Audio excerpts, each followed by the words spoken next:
Good morning, everyone. Welcome once again to Spinistry Live. I am your race host, Kevin Lee, and we are in beautiful downtown Valley View, Texas, scouting out the 2020 Texas Chainring Massacre 100K main route. That's what we're verifying right now. Have a special guest along for the ride today. Our good friend and occasional drinking buddy, Mr. Ron Wadley from Insurance for Texans. Please tell everyone hello, Ron. What's up, folks? A little overcast today, but it should be a good time. This is our traditional staging spot where we line everybody up. We do have an audio only version, but if you have a chance, pick up in our 1 YouTube 1/4 miles, version, turn left.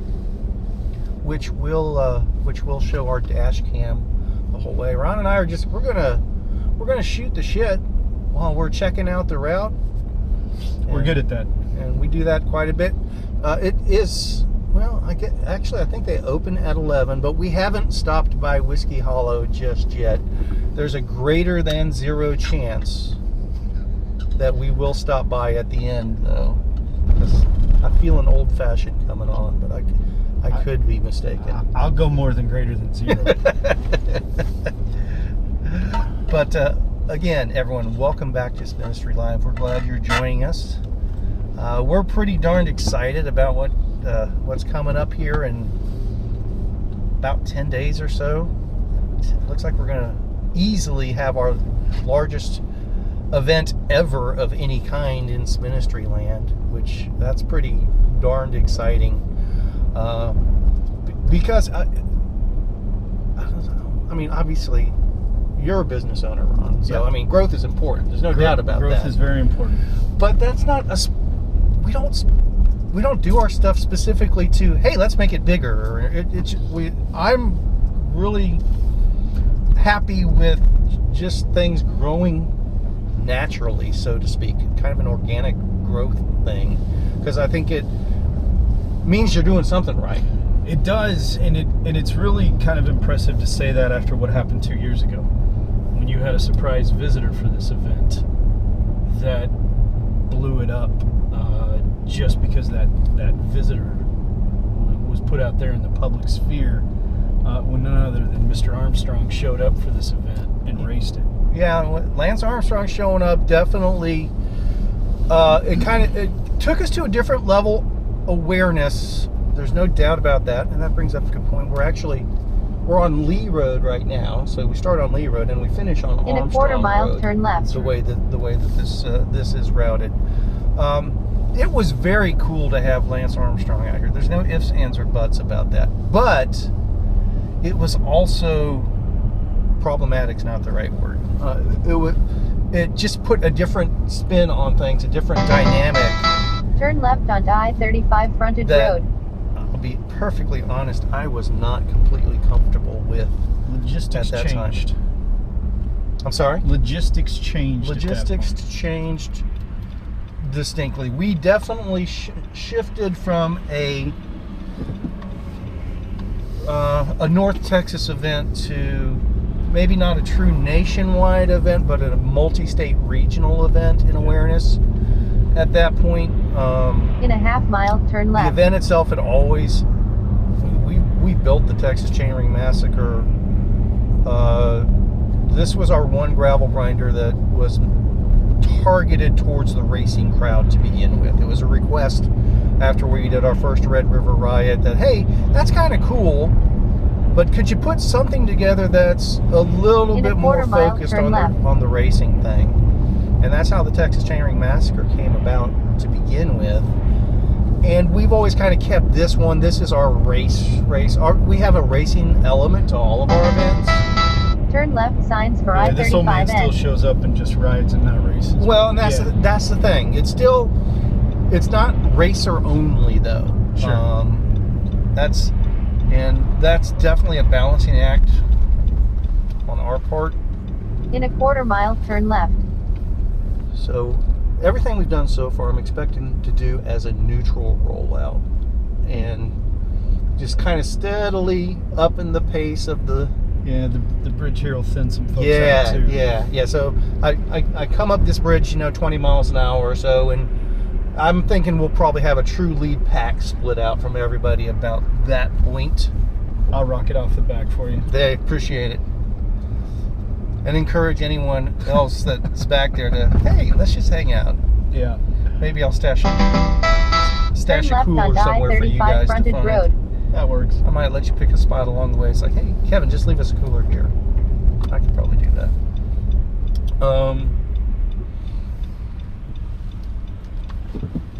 Yeah, so Yeah, so to say that this is the biggest ever In a quarter mile, turn left.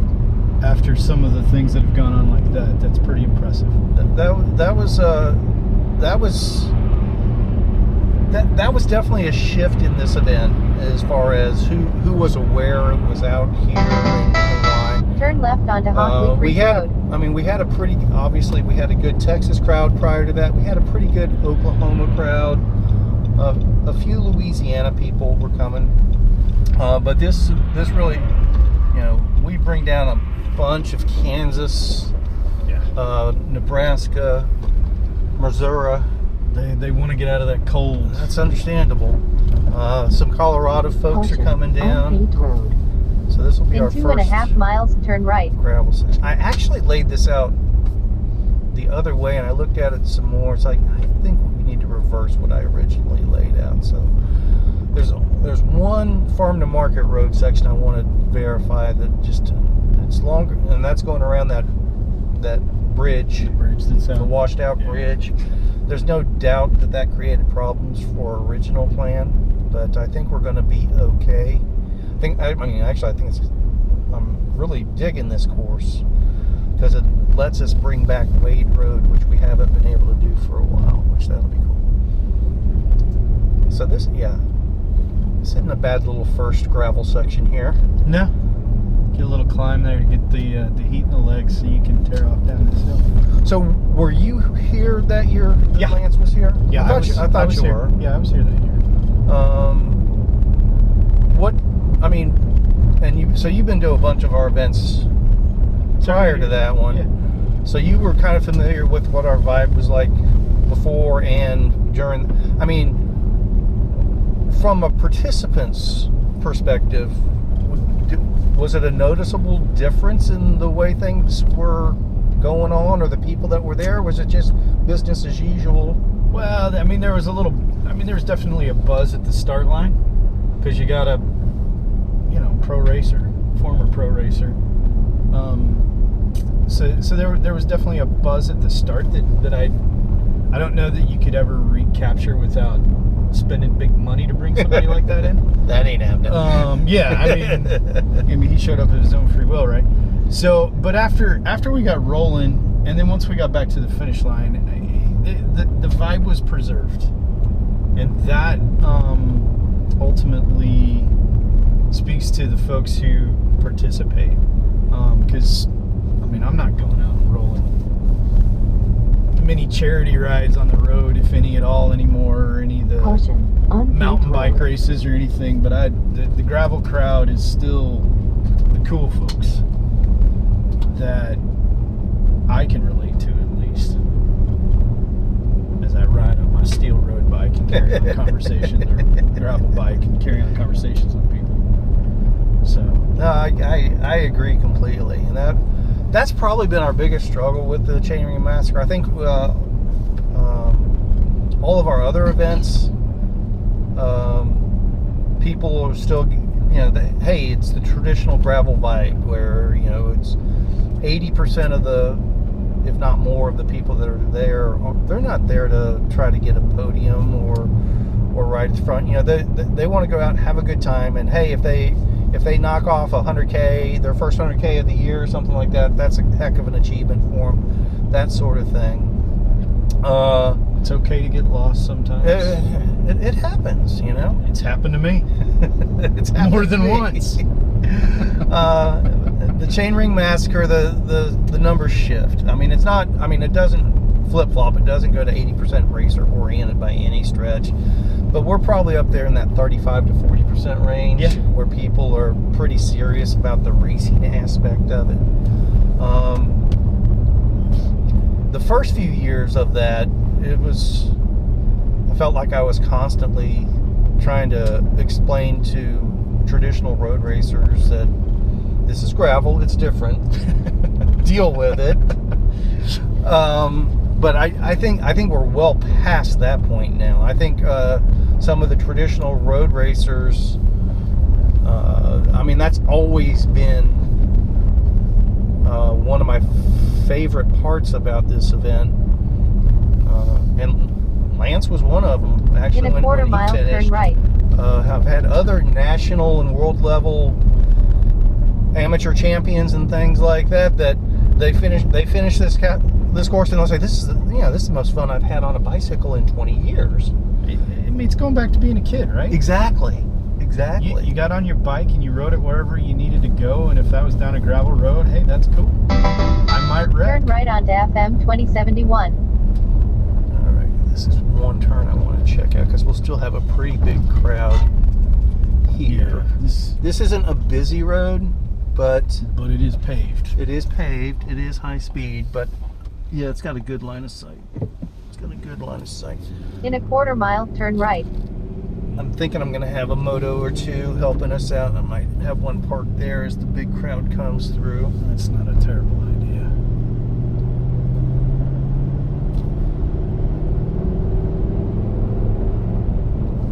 I'm sure there'll be a nice southerly wind to Turn right onto Crawl blow in Road. your face right here. And see, we're not even on it for a half mile. So. Yeah, no, it's a good short spot right there. New culvert there. Hopefully we don't have a blown out road or anything. Looks like they're just doing some excavation right here. Yeah. So Caution, unpaved road. obviously weather played a factor on this event In 2 already. and a quarter and we're miles, still 10 turn days left. away. Sure. We're having to alter the planned course tremendously because the weather. You're an insurance guy. Only by day. I know, I get, but so, the stuff like we had this weekend, the weather that blew through this weekend, does that make your life hectic and busy, or is it? It does. So I see Pete Delkus start talking about big clouds and high winds and hail, and I start kind of twitching a little bit and get a little triggered because ultimately we're here to help folks clean those messes up.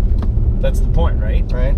You buy a piece of paper, you don't really know what it is until you're into a situation. So we spend the next few days after an event like that helping folks figure out, do I file a claim, do I not file a claim, do I have enough damage, do I have any damage? Because pea-sized hail, quite frankly, on a roof that's less than, say, 5 years old, just didn't get to do a whole lot of damage.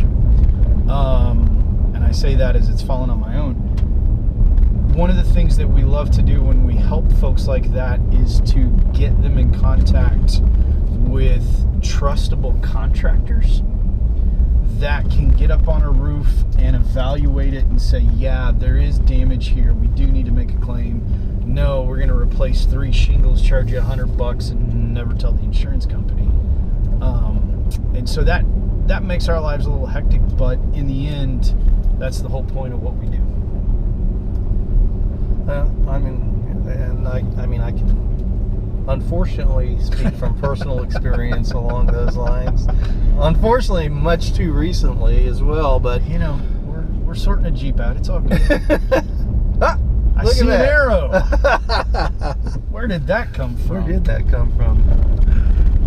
At least that got blown in the wind sideways, and I missed it's it last pointing time. into the hay bales. It's not so good. Every once in a while, I do leave one behind as an Easter egg, and on purpose. I don't think that was an on-purpose one. I think that's when we were coming up from the other way, and it got blown sideways, so I didn't see it. Most likely, but I'll put that to work when I come out and mark the course. That's for sure. Yeah, this is a nice long stretch here. Given the amount of rain we've had in the last week, it's in good shape too. Actually, one of the best things for our routes, generally speaking. Generally speaking. Obviously, when it washes out a road side by side or takes out a bridge, that's less than ideal. Big rain's bad. Yeah.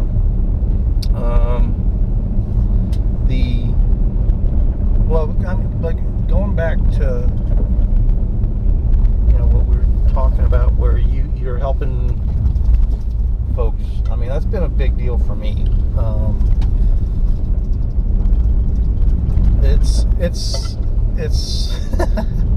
I'm not one of those people. I don't want to deal with this insurance crap, but unfortunately, it pops up, and you never know when it's going to pop up, and it does make all the difference in the world when. And I'll be honest with you. Well, you know this, but I'm being honest to the audience. We had an issue over the weekend, and just the dealing with the insurance company part of it it's not been awful, but less than ideal. But I get it. It's the way corporate America does work. Yeah. And just being able to give you a call while you're drip drying after your workout and go, hey, what's going on here? And then you just kind of walk me through it works like this. It's okay. You do this and everything's that makes a big difference. It really does. Yeah, you got me after 90 minutes on the spin bike / trainer. So I was a little oxygen deprived, which made that conversation a little fun. But because we see enough claims and we deal with the various companies, because we do represent lots of different companies, and not all of them are equal.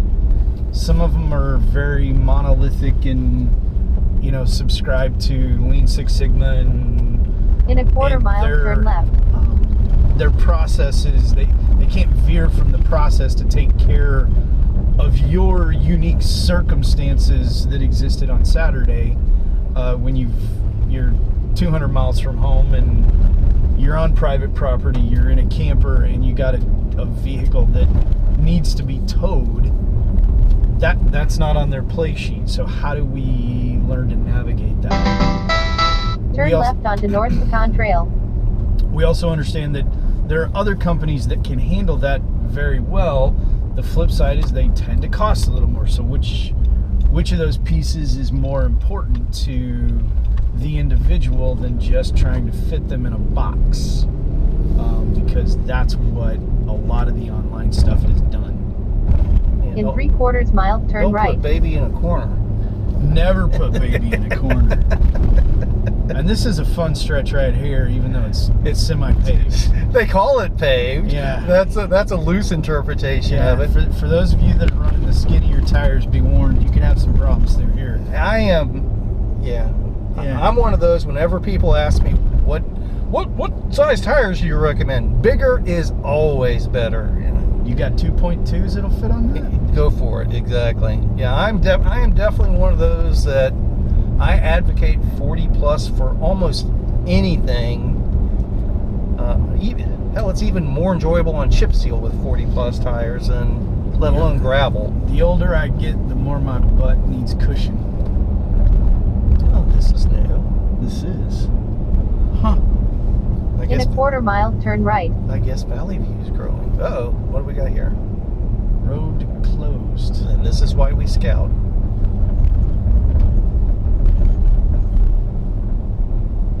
I wonder if that's looks to be semi-permanent. Turn right onto East Obick Street. Maybe.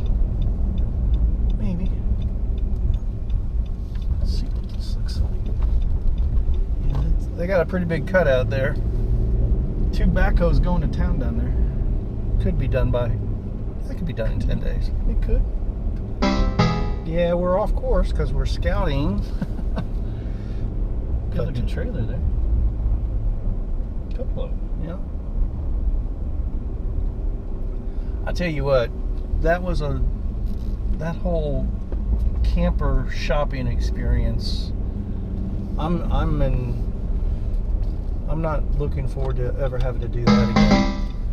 In a 1/4 mile, I know turn I left. will. Oh, hey, we got bonus gravel. With flaggers and everything. This is text dot. Yep. I don't count on 10 days with text dot. No, this is not. But you can usually count on Saturday being free. being open. That's right. Yeah, speaking of campers, you got one. Is it listed for sale yet? I think it's sold. Oh, nice. I think it is sold via private message. Awesome. We have a verbal agreement.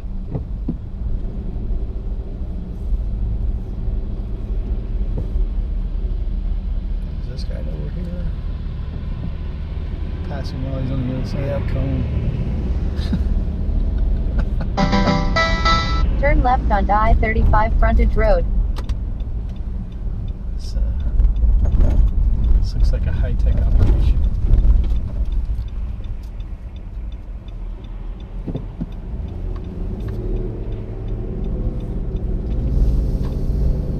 I did it that way because we actually crossed those railroad tracks twice. In 3/4 mile, turn right.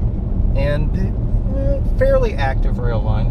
Yeah, can definitely present a challenge. So I figured, well, if we have a railroad interference, I want it to be on the front end of the course as opposed to the tail end of the course. That's fair.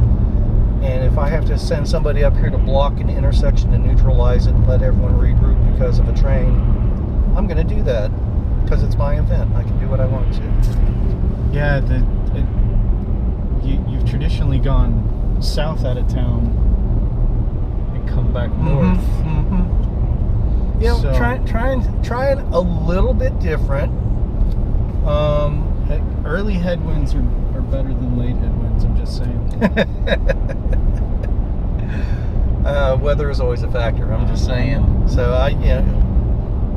In a 1/4 mile, turn right. We never know where the winds are which direction the winds are going to be coming from. We can always go with what's prevailing, and every time we do that, every time we build a course around what's Turn supposed right to on be Easy prevailing Street. winds at any time of the year, time of the day, in that time of the year, they always go, oh, we're just going to do completely the opposite this time. Yeah.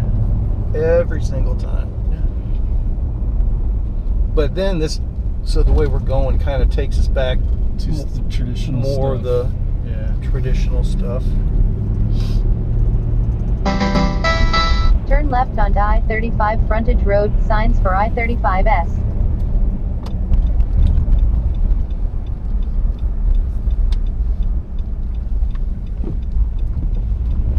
Yeah. This looks familiar. Yep. This is kind of the traditional start here. But In a what half we've mile, turn right. run into more than once, even though so when we're bringing that opening pack, a straight shot from town, 300 riders. I mean, there's more riders than that total, but like we're right In a now 1/4 mile, turn for right. our premier event, the 100K. We're just in that one. We have over 300 people registered for that, and those are racers that are racing the 100K. Turn right on So to get Depot all Road, them in one 248. pack, even on a neutral rollout, to try to make this hard right-hand turn. It is a hard right. That Looks like it's a little rough too. it looks like I do believe the creek overflowed back there. Yeah. Caution, unpaved road. Well, thank you. Big Appreciate tires. that heads Big up. tires. In 2 3/4 miles, turn the left. good news about this hill is that it thins folks out again. Yeah. So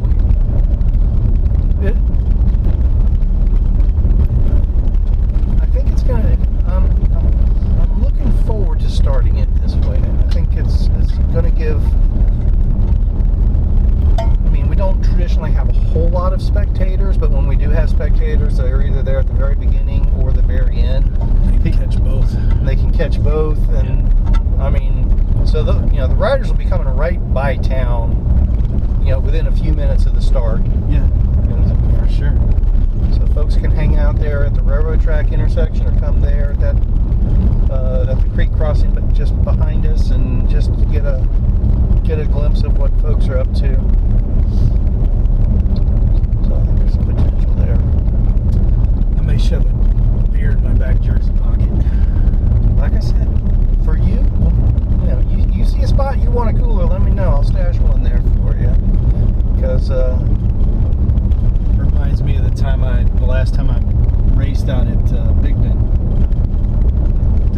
Did the Terlingua event that doesn't exist anymore because you can't get up Tres Cuevas, but race out in single speed. And B-Thor, the Rev, handed me a beer as I was coming down off the final mountain and was able to drink it while crossing the finish line. There you go.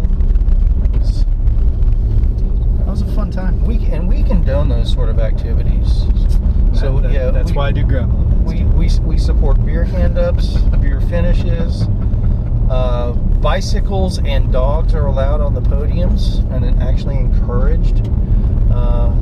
We don't need podium girls though. There's no point in that.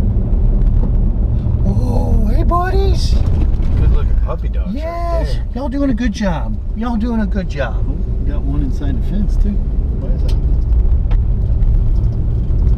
That'll be a good spot. Speed some folks up. Mm-hmm. Hit bull intervals, even though it's great beer.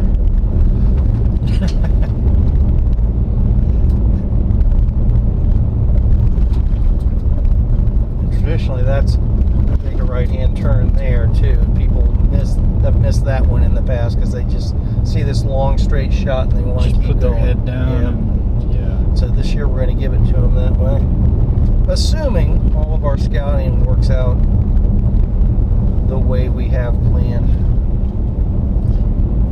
Yeah, it's a good long. And we can definitely see where the weather's done some stuff around here. Not bad. It's Definitely. a little chunky there.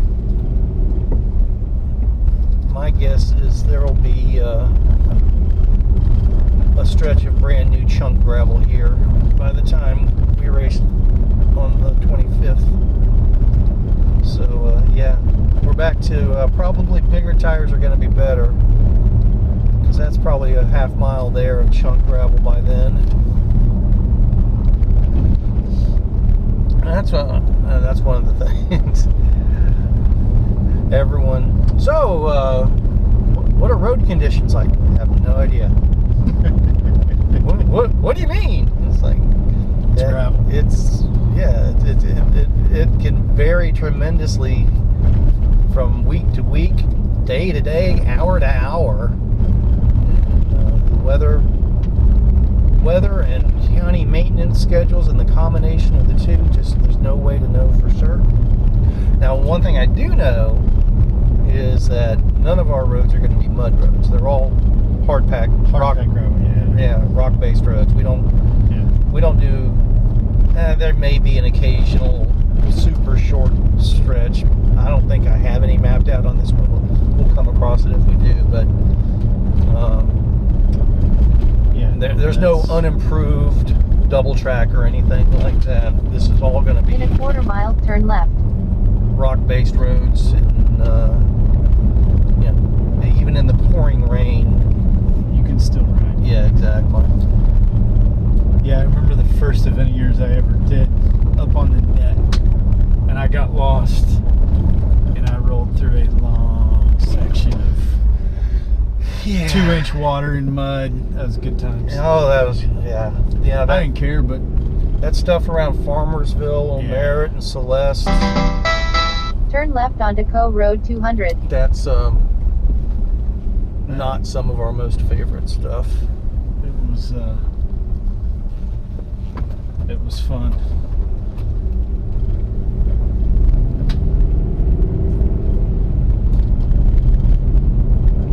In 1 1/4 miles, turn left. So we're about 15 miles in. Now this is what I have mapped out is a long 100K. I think it's about 69 miles. It's bonus miles. Bonus miles. I will not For free. I will not charge extra for Yeah, them. you didn't charge extra for that. They should be happy. It's kind of like overtime in a football game. Really good year for football. It has. Not if you're a Cowboys fan, but Or a just, Texans fan. I I had to get that dig in there. Yeah, just fascinating football this year, pro and college.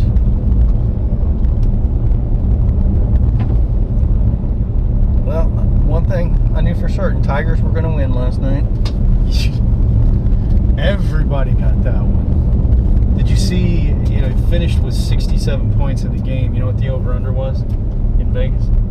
67 and a half. These guys, it's crazy how they do it.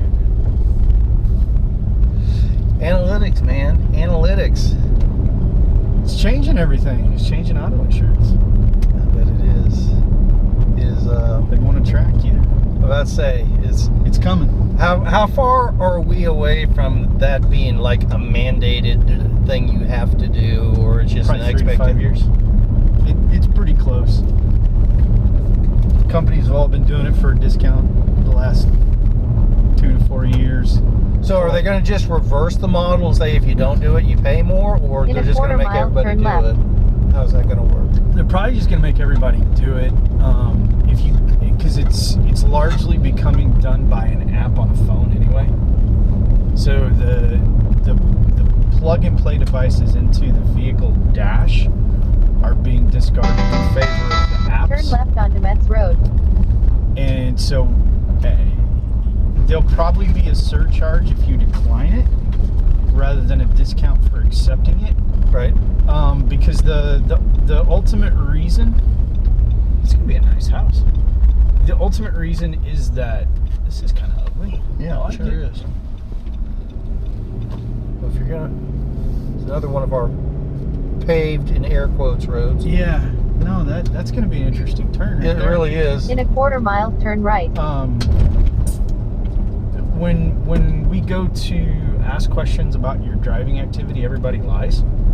We just know that. Sure. So my favorite story on that front is I asked a young lady, it's now several years ago, do you have any tickets? Do you have any accidents? Turn Anything right on onto your Home record I Road. need to know about? No, there's nothing. So I said, all right. So one of the things that she didn't realize, and a lot of people don't, is your driving record is stored in a central database and it always gets checked before a policy is issued.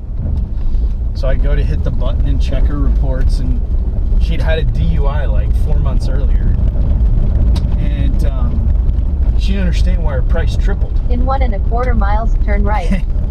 So because of that kind of behavior and that mindset, this will be interesting right through here. Yeah. This kind of washboard chunky stuff. No, we don't have any washboard or headwinds on any of our routes. And for that, I continue to drink. Look how wet the fields still Yeah, are. no, there's a lot of rain up here. So the people drive way more miles than they ever admit to on an application. People, they say, oh, I'm a good driver. The reality is they think they're, Jeff Gordon, if you ain't rubbing, you ain't racing sort of mentality. And so as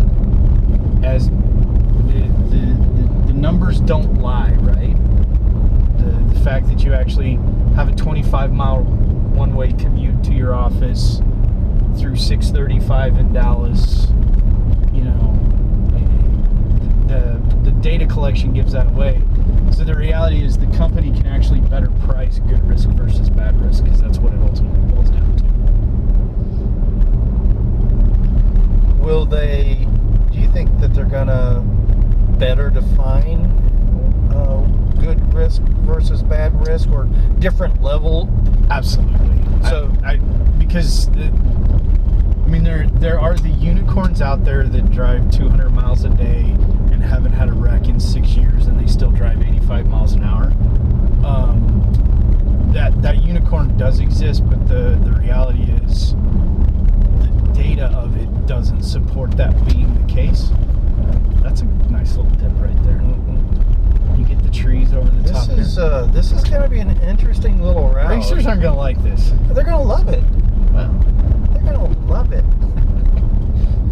the really, really fast In a quarter guys mile, on turn skinny right. tires are not. Well, skinny tires never work. I know. I try to tell everyone that.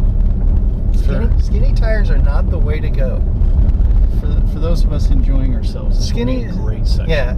So skinny tires with tubes We got a couple more dogs over there. are a bad idea. They should be fat tires and tubeless.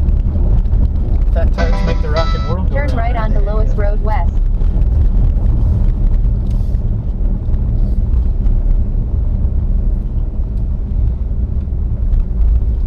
This is I'm digging this route. Yeah. This is going to be different. This will definitely be different, but that's a great stretch right there. In a quarter mile, continue straight.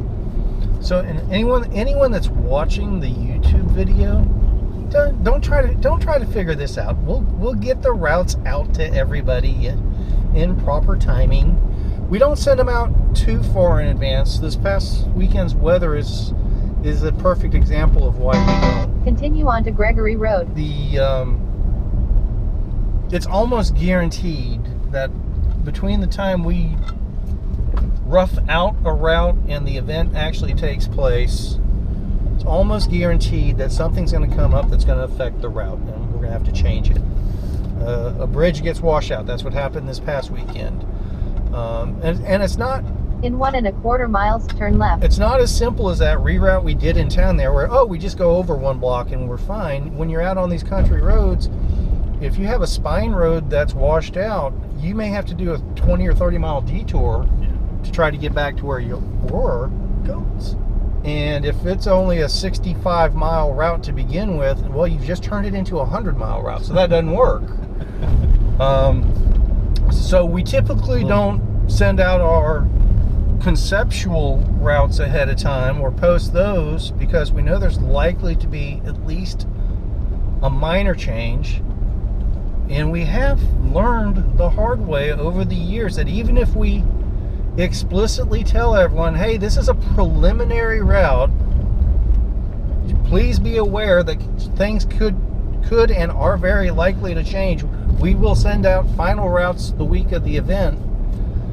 Whenever we've done that, half the field shows up with the preliminary route loaded on their Garmin devices, and it's our fault that they're off course and the arrows don't line up with what they downloaded 3 months ago, even though we've told everyone repeatedly in every medium possible that the route has changed. Now, that is the one thing about this route so far. We have definitely all right angle turns, but I knew that's always going to be the case here. Until we get on the other side of the FM road, we're in a grid.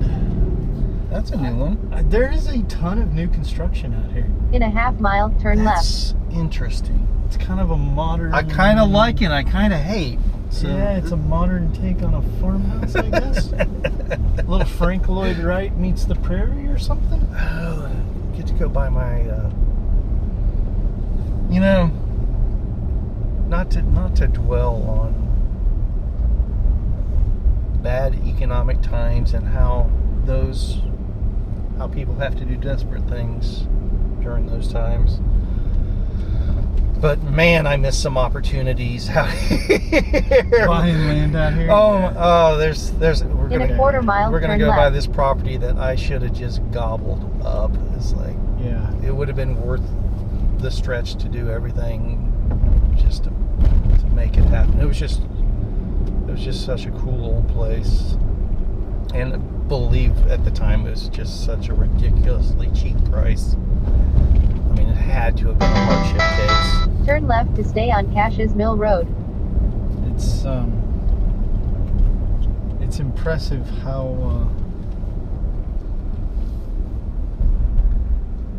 how inexpensively some things were sold 12 years ago, 11 years ago, 10 years ago. It was, realistically, it was 6 years, up to 6 In years 1 ago. 1/4 miles, turn right. 2013, 2014, that's actually when it was stupid Yeah, cheap.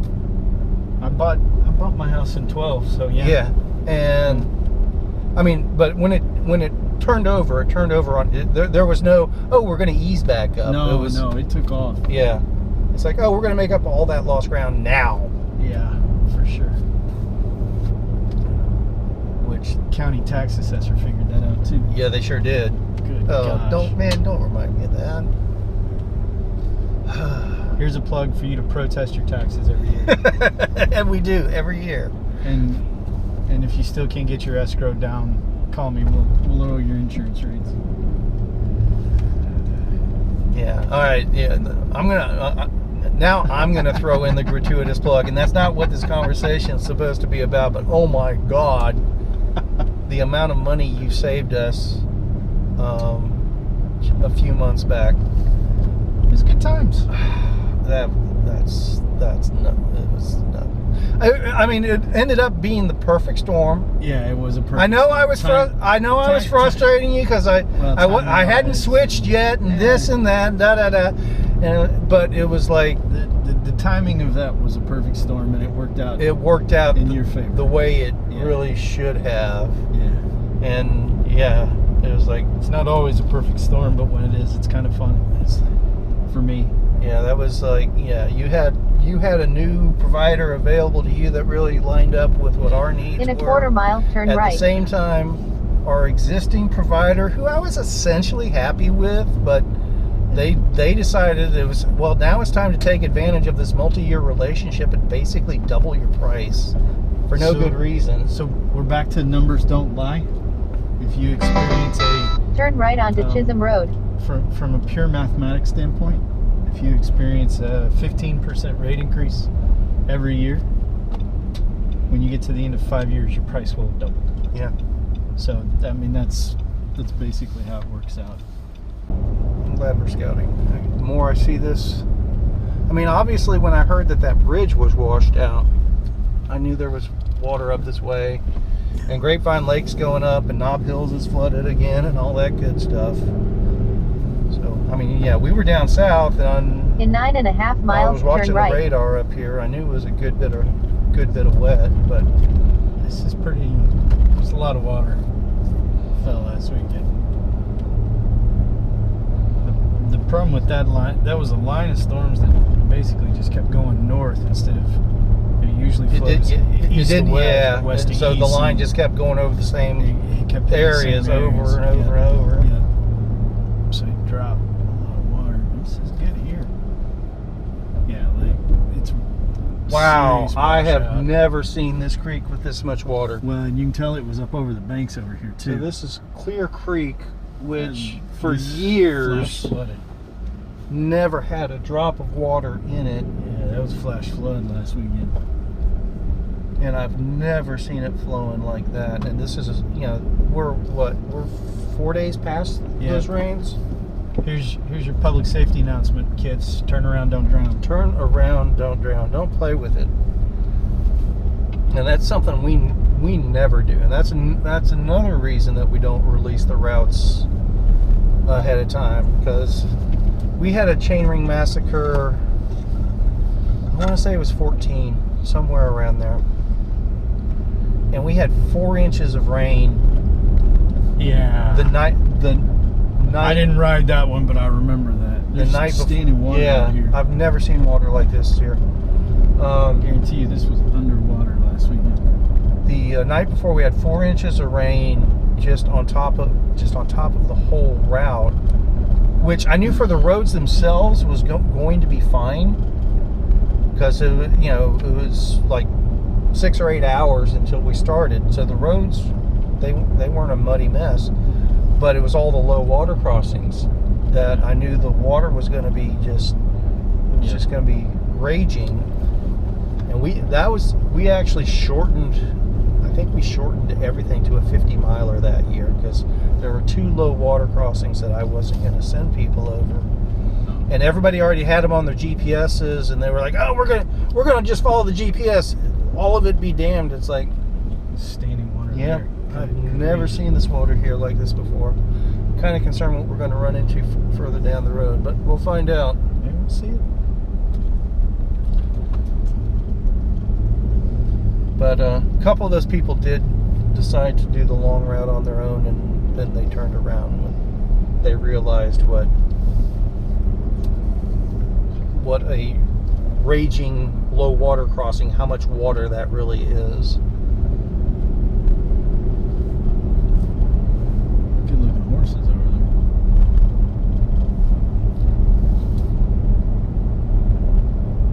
there. I'm surprised surprised how wet this still is. Did they get more rain here the last day or so? I want to say that they may have had some low-level stuff this morning. Maybe. It's been a moist morning. Oh, there you go with that word. You know how many people hate the word moist? I'm not one of them. I mean, It's kind of in line with, I think the percentages are about the same as people that hate cilantro. yeah, but people are weird. Let's be real. I'm weird. We all have those things. We are a bunch of weirdos. That's why we do this stuff. Here we go. As my wife says, people are people. Looks like they might have given Wade Road some love since the weekend. Sure looks like it. But that was underwater too, man. There's still water flowing there. That's impressive. Oh my gracious! If Wade's like this all the way through, I can't fast. I can't see that it will be, but this will be interesting. This will be real fast. Let's see what we run into.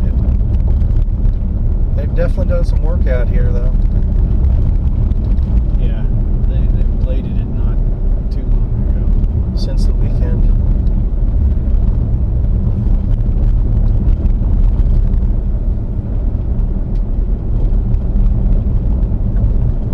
You blow your skinny tires before you get here, but this be skinny tire right here. Well, Until we get to this. until we get to the rollers, True.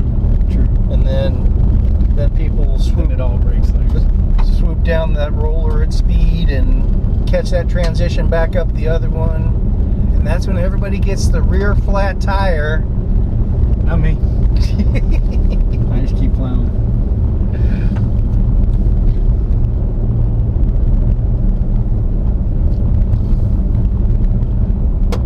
Oh, it's nice to be coming back to Wade Road.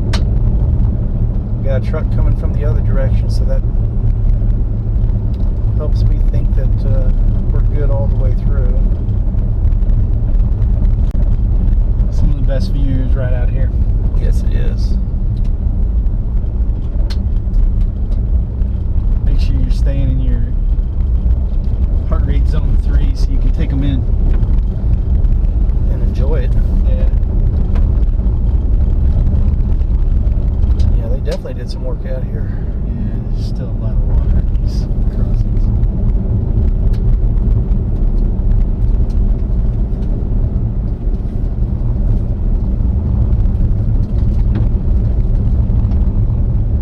And they're building out here too. That'd be damn. Sure are. Those look fairly sizable too.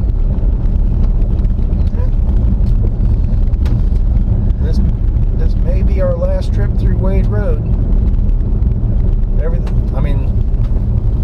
Everything else around here and up to this point is gone from what we used to use on our routes. It's getting built up for sure. And it's been difficult to get to Wade Road for the past few years.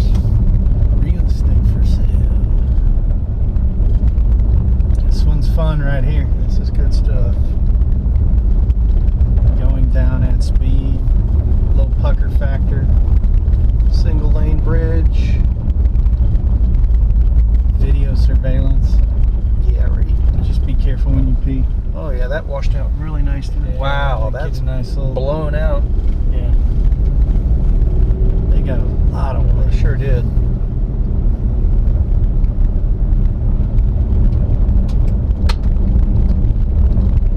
We used to do, so as our dirt roads were transitioning to paved, and we still kind of included Wade Road back then in our Hell of the North Texas, which was more of a, at that time, more of a semi-gravel grinder, semi-paved route was kind of the concept, because we were trying to keep it close to DFW, but we were losing the gravel roads. We had that one year, may have been 14 as well, now that I think about it. 14 or 15, I think. Just all the big flooding in Denton Creek was just absolutely crazy, flooded for most of the year, and we tried to I mean, we still ended up doing Hell of North Texas, but we had to just completely go a different route from anything we'd ever done before. Yeah. I think that was actually the year we just turned it into a true gravel grinder at that point and moved to a different location. But we kind of missed some of our crumb roads and going out to Greenwood and Got construction here too. yep, and the grasslands. All that used to be some fun. What we thought were dirt roads all to ourselves that nobody else used, but they paved every single one of them. Darn it. All those people keep moving here. I tell you what. Somebody posted an article yesterday. I think maybe I saw it on the Dorba Facebook page. Or somewhere. Maybe it might have been posted 20 times. It's like DFW population from like 2012 to now grew almost 2 million. That's not surprising. And they expect that same another 2 million by 2025 sort of thing. Again, that's not a surprising number. Nice little climb here. So I landed in Dallas Fort Worth in the summer of '97, and I think at that time the estimates were like 3.5, 4 million. Sounds about right. And we're now at what, 7.5? I don't Ish. even. I don't even know. It's like, We got wet here. a little bit. Oh, that was deeper than it looked.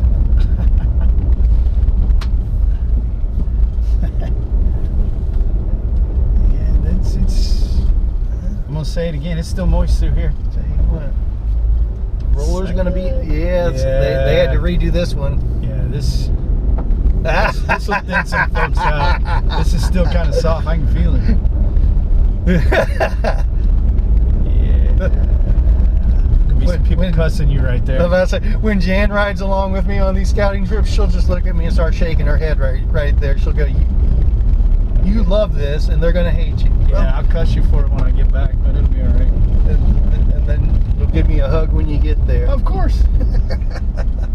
Rub all my sweat off on you. It's only fair. We'll take it. Wow. This is still fresh right here. Yeah, I'm about to say they might be doing this now. That's entirely possible.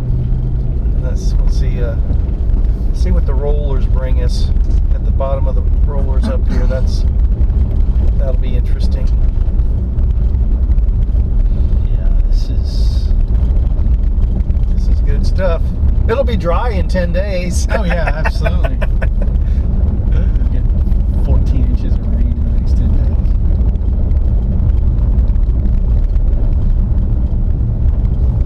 Yeah, this is all new field here.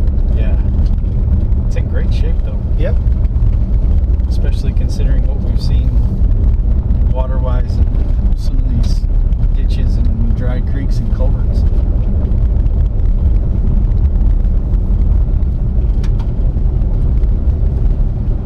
Again, you get the phenomenal views here to the side. This is. Stop, catch your breath right here, drink a beer, take it all in, Yep. then keep rolling. That's what that's a great spot. I'll stow a cooler right there for you. That's all right? a great spot. I will stow your cooler right there. So anyone that's watching this video, you know where the cooler will be stowed. Yeah, that's a wonderful spot. I got Yeah, a they're working on feeling. it. Yeah, I got a feeling our friends at Bell's Brewing will be more than happy to Make that happen. accommodate an empty cooler and turn it into a full cooler for us. Oddly enough, they're working on their road. Who'd have thunk? Who would have thunk? That's a brand new grader. That is, yeah. That's like a brand new. I don't even know. It may not have even been fired up yet. That's a. Groveville Airport. It's not a cheap gate. No.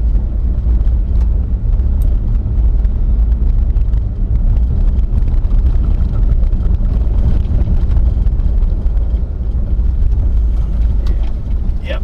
Fat tires. Yep. Fat tires. Fat tires. Fat tires.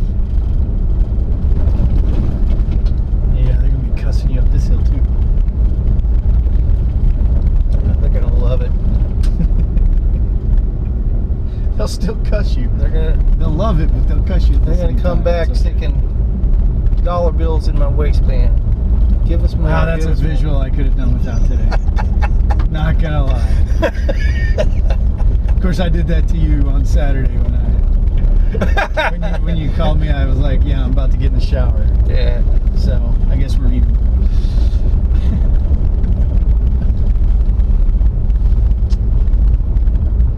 I think he's waiting on you, or else he's taking a nap before he goes and joins his buddies down there.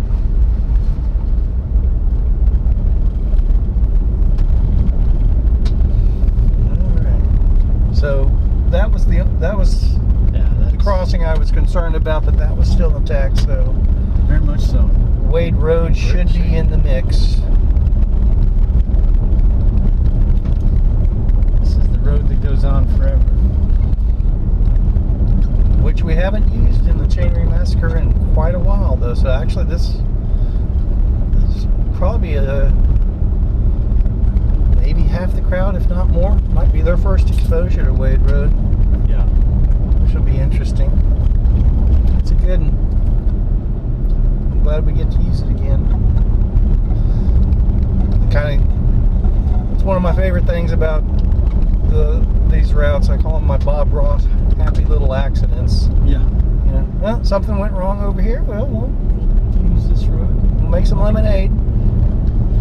It's all good. Just make it into a happy little tree. Yep.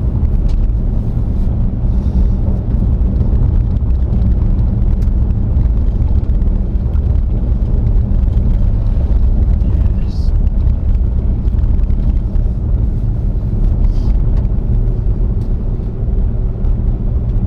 Just out here on the prairie.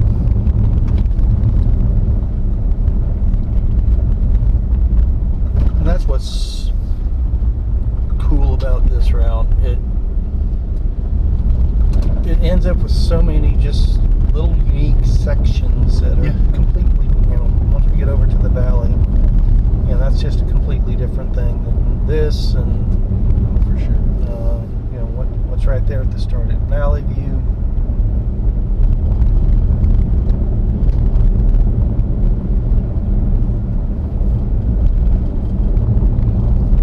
But yeah, Wade Road's going to throw some folks off that haven't done that before. They're used to Chainring Massacre being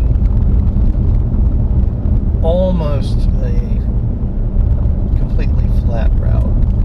Yeah, Wade Road is not flat.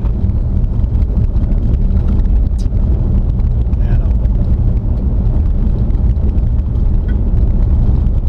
And trust me on this one, people. Don't run low pressure and tubes on Wade Road, and if you are, do not have your butt in the saddle when you hit the bottom of the transition. If you don't know how to equalize your weight on the pedals, figure it out soon. Oh, here we go. Wow. I've never seen this end of Wade smooth like this. Is almost always chunk gravel. You could do a pretty good clip down this. Tell you what, Spot right here. It's not going to be as fast as that hill down in front of Bar H, but it's. I might have to hang out there and take pictures, or send somebody there to take Set up pictures. some video. Because my guess is this is where the race will be won. They'll split it up at Wade Road, and somebody will just rock it through here. Somebody will drop the hammer right here. And if they get 2 or 3 to go with them, it'll be a dash to the end. If they don't, they've got it all to themselves, and pull a Colin Strickland. Yeah. Somebody's getting dropped on this section. Yep.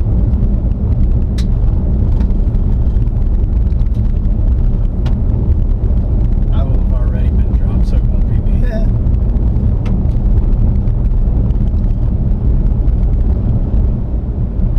Wow, I have never seen this smooth like this. In a quarter mile, turn right. You got these nice houses out here. They got to get people to and from. So is it the house that's for sale or the tractor? Try maybe both. Oh, Still got water coming over here. nice. Never seen flowing water here before. Note to self, it's still wet. Also known as moist.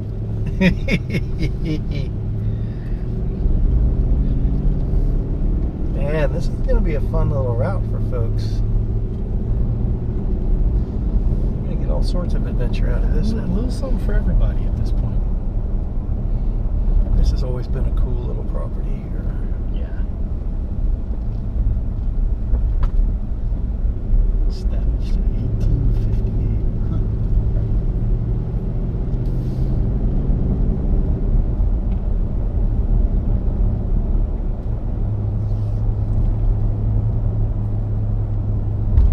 Back in the day, get up here to this intersection.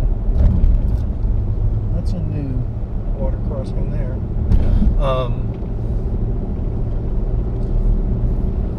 Barbed wire fence up here on the left after we get to the intersection. It's the first event we had.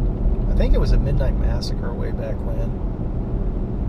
And there were a bunch of coyotes strung up on the fence here. And the Dallas folks, A little alarmed. yeah, that caught them off guard.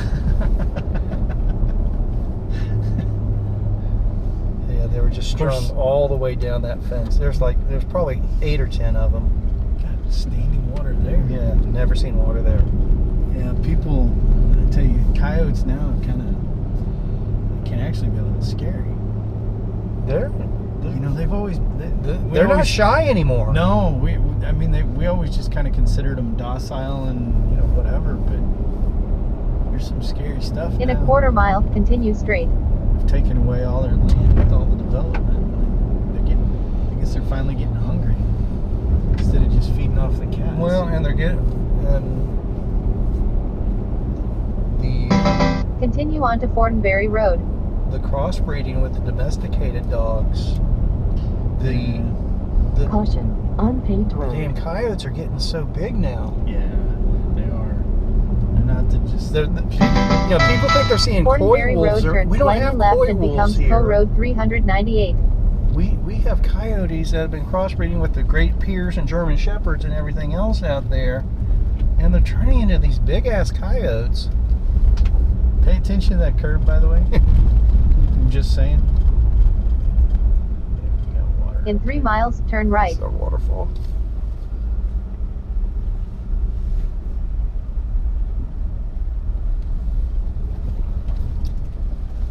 There we go. Here's some adventure. Definitely some adventure here. Good picture opportunity. Also a good spot for a beer. This is too easy for everyone to find. For those keeping score at home. Interesting little formation.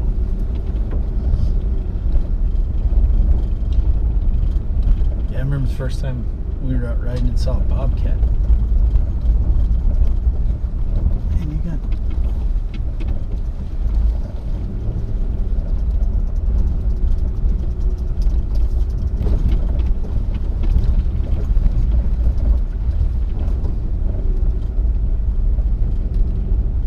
Never seen this much water here before either. This is real soft right here. It'll firm up. Looks like they had a road closed sign there for a little bit. But it looks like they got washed out. When your road closed sign gets washed out, you know you got a problem, right?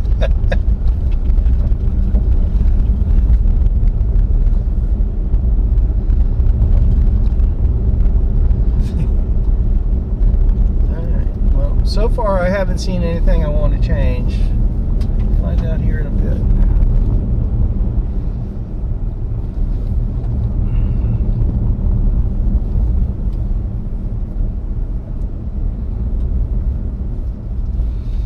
Yeah, so realistically, back in the day,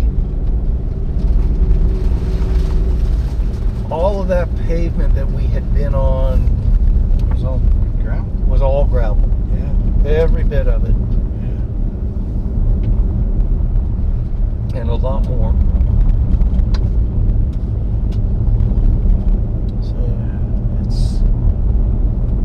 But make no mistake, if I lived on one of these dirt roads, I'd want them to pave my road. I want some chip seal too. For sure.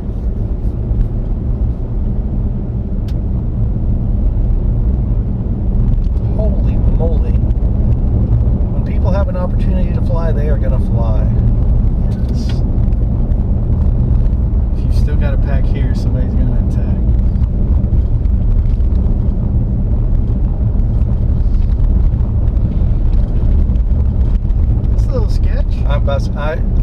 I'm gonna take a flyer and say it's gonna be won by somebody with pretty good bike handling skills.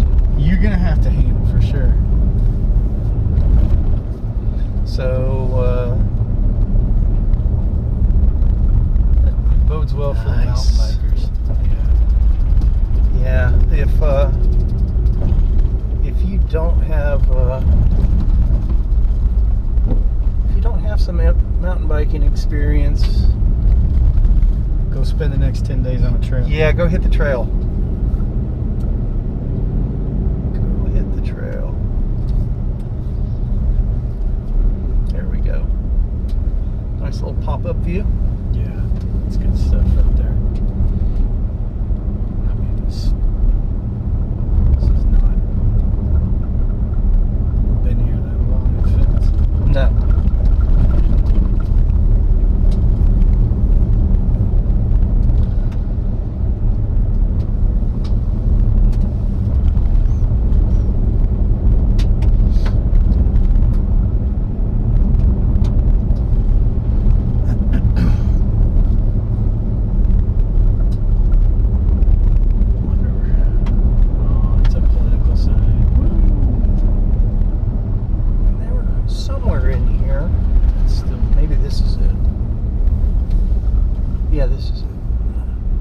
Some kind of event center, or they're calling it a pavilion.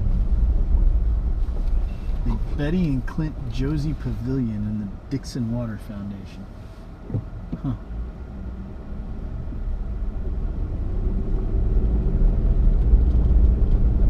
Wonder how big it is.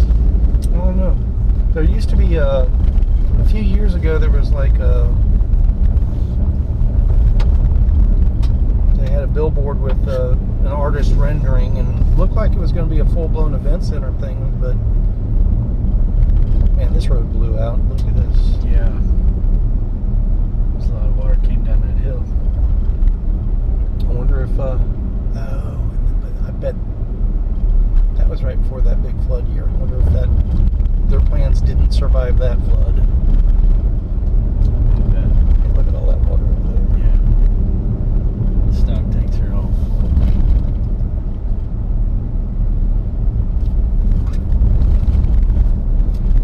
I'm just now realizing we're in the middle of January.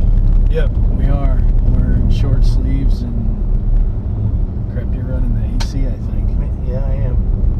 And hopefully I didn't just jinx us.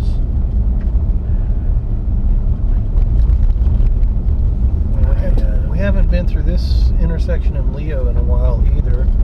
For the past few years, we've always just gone all the way across up here. So since we haven't been using Wade Road, we haven't gone through here in a while. So this will give folks some flashbacks in here.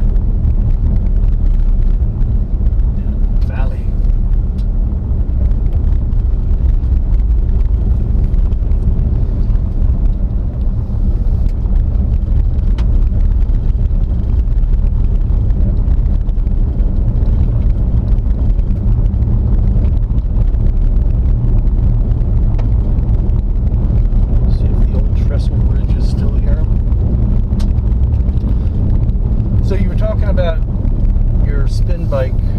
Yep. Earlier, you're in a doing quarter the mile, Peloton turn right. thing, right? We are. My family is on the Peloton thing. Yes. And honestly, I've been impressed. It's not for everyone, but for middle-aged dudes that own a business and have a family and have a more finite amount of time to get workouts workouts in. Turn right onto Co Road 333. It works really well because like I can do it at 5 o'clock in the morning like I did this morning. Get an hour in. And it's very much heart rate based. But they what do we got going they've here? done a good job of gamifying the user experience to entice you into their world. And it's a quality piece of equipment. Cleaning something up.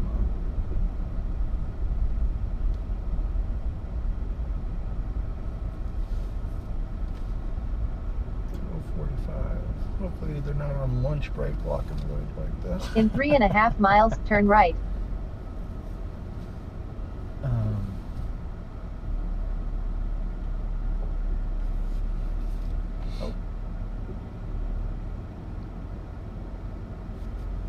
Looks like they're gonna move.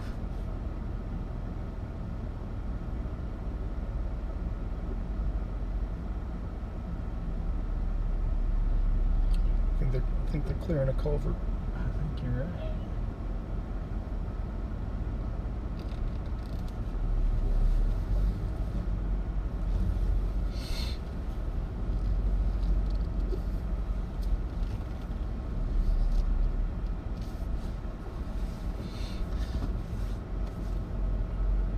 So riding a spin bike is not riding outdoors. People have to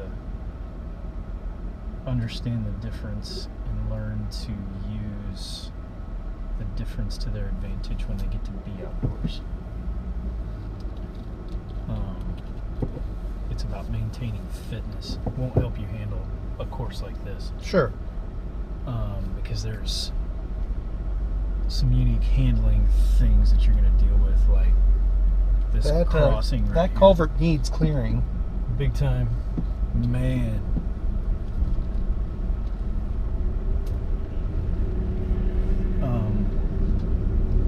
Ultimately, I went down the path of the Peloton rather than going with like Zwift or something like that, simply because my wife uses it too, and the adjustability of a spin bike with saddle positions and heights and handlebar heights and position, like those sort of geometry things, it's much easier for us to manage those differences than it is swapping out my bike versus her bike on a trainer and all that stuff. I get that.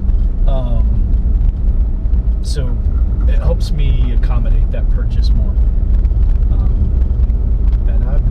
And I can see the difference in the engine, the power that gets produced from being able to get those workouts in. It allows me, when I do get outside, to truly enjoy my time out because I've got a certain level of fitness. Now, have you spent any time on a smart trainer with Zwift, or? I have not. Okay. And I know that they have the ability to control the resistance on the smart trainers, and that's one of the differences. So Peloton doesn't. You can control the resistance, but you're in control. So of it. it's truly spin bike. It's truly a spin bike. Gotcha. Yes. Okay. Which is one of the big differences. I looked at there are a couple of other spin bikes that are out in the marketplace that function more like a smart trainer, and I looked at them. One of them in particular, the reviews that I saw on the equipment itself is that it had a lot of quality issues as far as the functionality that you were buying with respect to that stuff, and so that was ultimately part of the decision.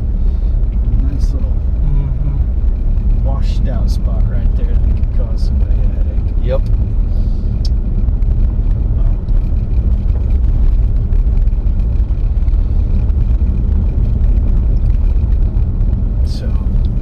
So, and if I'm speaking out of turn or assuming too much, feel free to correct me. Me? No. So, real realistically, somebody that's had experience on a spin bike and is comfortable with that is probably going to be comfortable with a Peloton. But if they haven't had that experience yet, so maybe check out some spin classes. Or I mean, it's a reasonably sizable financial commitment. So if you've never been on a spin bike at all, never spent time on a trainer, you know, if you've never done anything like that, I mean, if you just want to plunk down the money, go for it.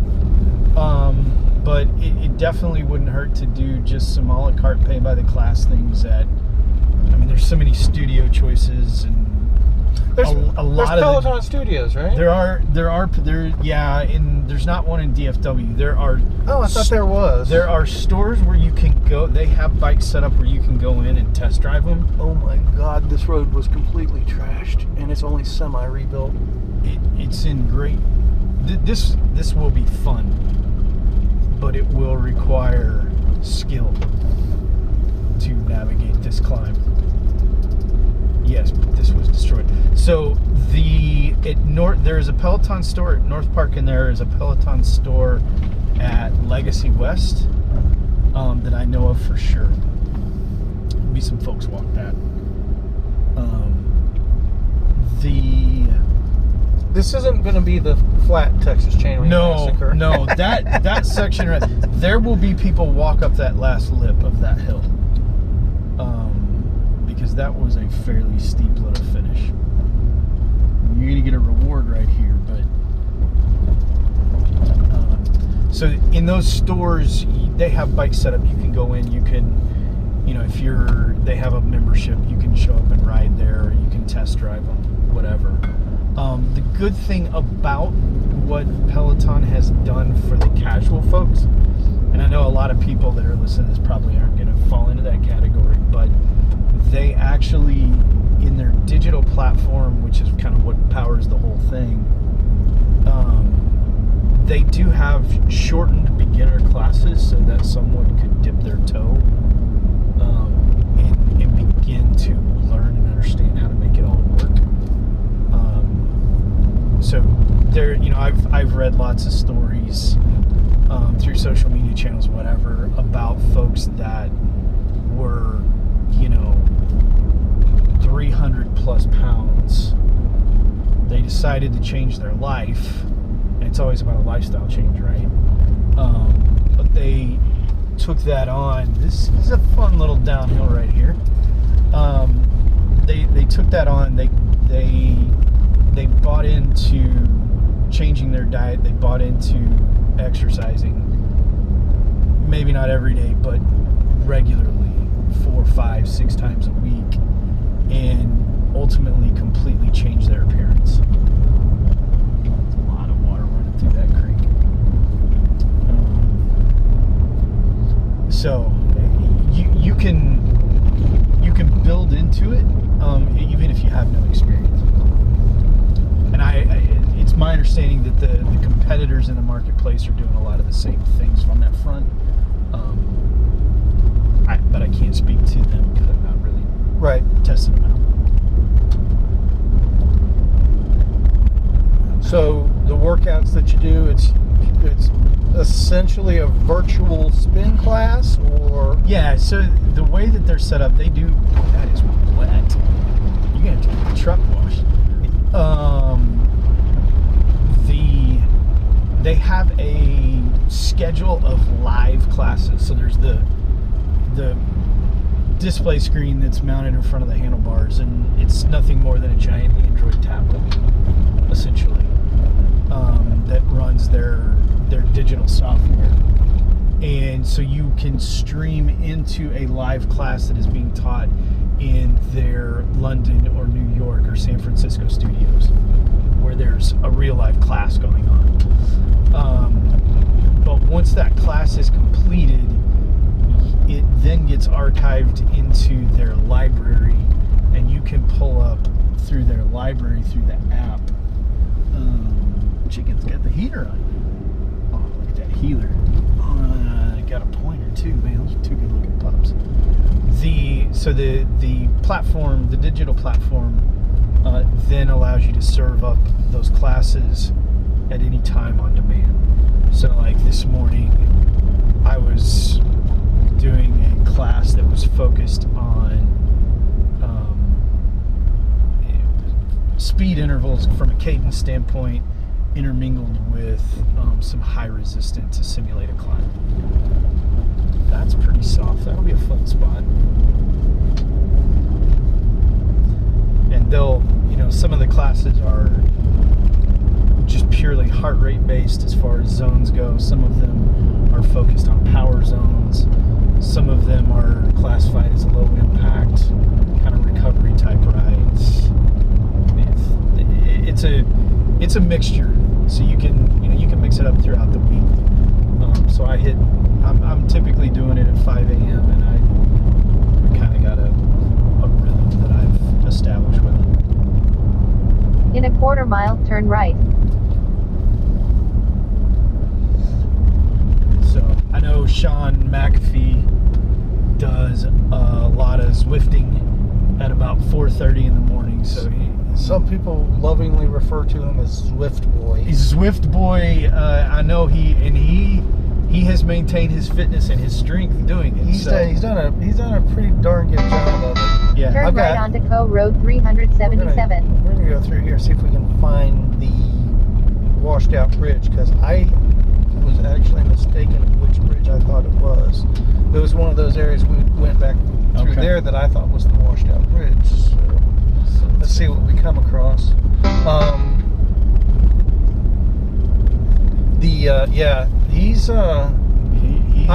I'm trying to get it lined up for him to tag along with me for a ride along too, and I want to talk to him about that, because he has embraced it and it has done great things for him. They fixed it.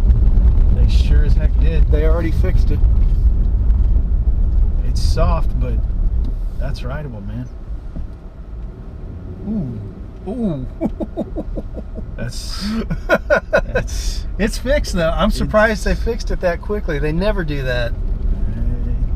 Well, I guess the bridge itself didn't wash out. It was just the entrance. The entrance. Yeah. That's it. I've already come up with a reroute. All right. Let's see I might leave that in there. Let's see what the reroute's like. Oh, I don't want to turn around there, even with four-wheel drive. Yeah, you got soft shoulders here. Yeah. We'll find something decent to turn around.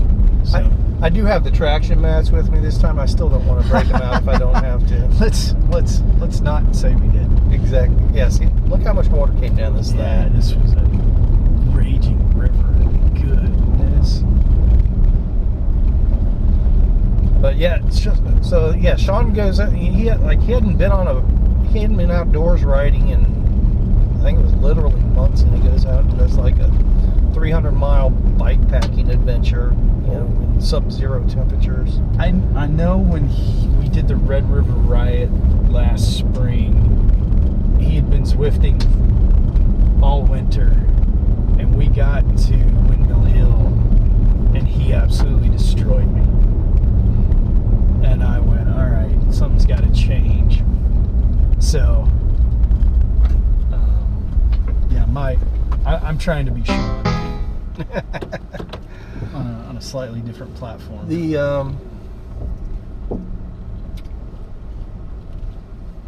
And I am definitely a believer in the virtual training. When I had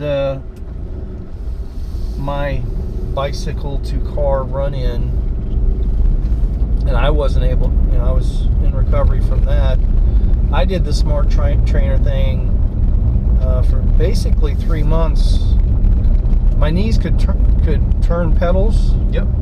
But basically I couldn't walk, and anything that involved trying to plant a foot to get off or on a bike or whatever was, that's like, I'm probably going to fall over on my head, sort of thing. Falling over on the head, as you know, is not a good thing. Nah, it's less than ideal. Yeah. But I basically, trained up to ride the Rat on a virtual trainer for a good chunk after, you know. So I was, I mean, I was off the bike completely for like 5 weeks or so. Lost a vast majority of the fitness I'd built up. So then I went virtual for 3 months after that, and then it was like a month prior to the rat. I got a little bit of outdoor riding in, but it was still mostly the Smart Trainer. Yeah. I mean, don't get me wrong. I still have all the bikes in the garage. Yeah. I still love to use them, but I put a real saddle on the Peloton and not their crappy one. Okay. And for those of you that like the padded spin saddles, good for you.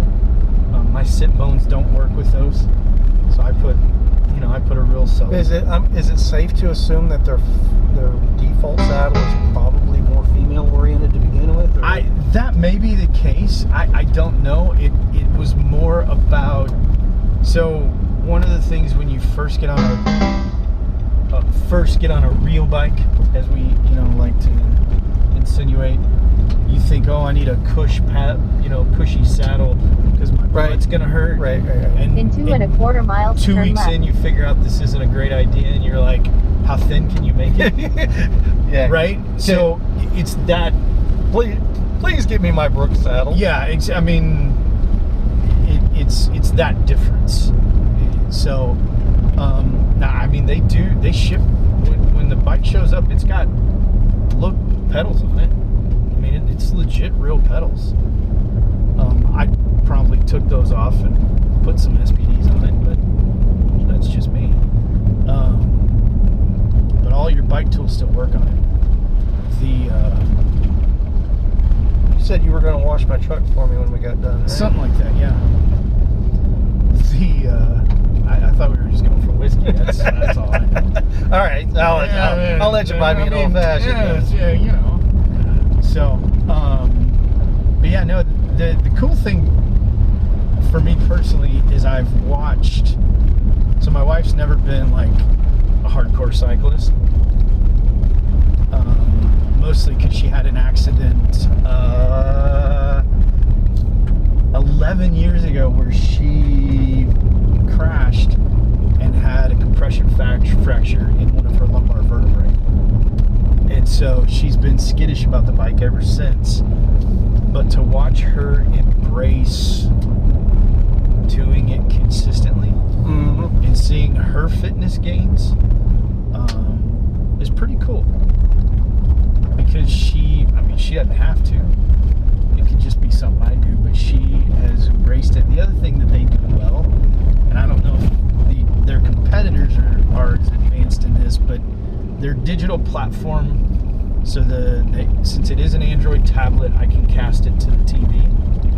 And so I walked in the other day, and my wife and my 6-year-old were doing a yoga class that was being streamed through the Peloton platform and cast to the TV.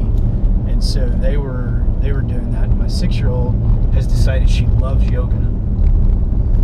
And so she asked Mom every day, when are we going to do our yoga?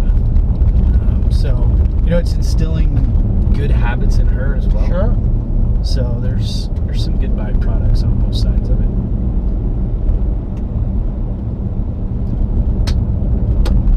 Watching the power output numbers, I can see the difference in the progress for sure.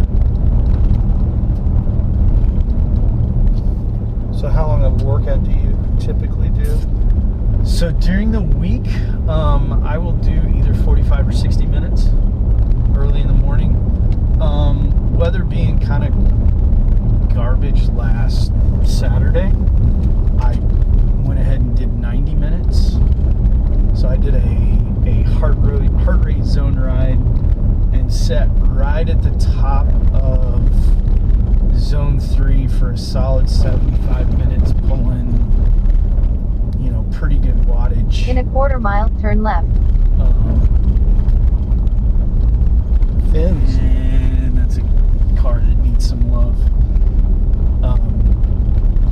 And was able to get a pretty healthy workout in, even though the weather sucked. So we've stuff is cool, but you wind up on the pavement. yeah, we wind up on the FM road, and that's the main thing. We're scoping here. Turn left onto FM 51 I North. think we end up being on here for 2.5, maybe 3 miles. Yeah, so If you can go the other way, that's cooler. I think it's got shoulder the whole way though now. Oh wow. It didn't used to. Shoulder. Who'd have thunk it? Smooth shoulder. Oh my gosh. Okay, I take it back. This might be a cool 2.5 miles. In 2 3/4 miles, turn left. 2 3/4. All right. Bonus quarter mile. It didn't used to have the shoulder. I mean, even the chip seal shoulder doesn't look too bad. Just dodge that little possum right there. So one of the things that Spinistry folks have asked me about in the past is insuring their bicycles. Yes. So I've come across, I've got some YouTube video out there talking about what your options are. Put it on your homeowner's policy can work, but it comes with some drawbacks, particularly on the deductible. Some of the home insurance companies will let you schedule your bike. Can be cost prohibitive. There's a couple of offerings in the marketplace. I think I looked into that once. And it can be a little shocking. yeah. There are a couple of offerings out there that have true bicycle only insurance that functions like an auto policy that comes with like liability if you cause someone to crash, medical payments, and all these other things. People find that to be cost prohibitive for what it is. So we actually came across a new policy a couple 3 weeks ago.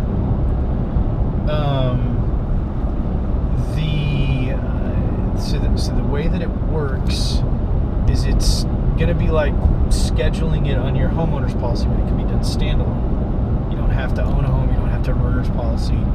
It's just you're going to schedule your bike, and as long as your bike value is less than $25,000. So I know there's probably a handful of folks that can top that number, but I'm not one of them. I'm not either. You don't have to have an appraisal to get the policy. So that's always been one of the things that people have balked at, is being able to have an appraisal. So unlike the standalone stuff that comes with liability and all this, so you're just insuring the bike. And the cool thing for Turn left onto Co Road 329. the cool thing, so my mountain bike is a giant Anthem, and it's carbon fiber. So the purchase price was about, we'll call it $4,000. I don't remember the exact number. So I priced out with this policy Unpaved road. what it would be. In 2 3/4 miles, turn right. For roughly $300 a year, I can insure my mountain bike. And the cool thing, so if it gets stolen, it's covered. For those of you that understand insurance, it's what's known as an open peril policy. So that anything is covered except for their written exclusions. That is soft right there.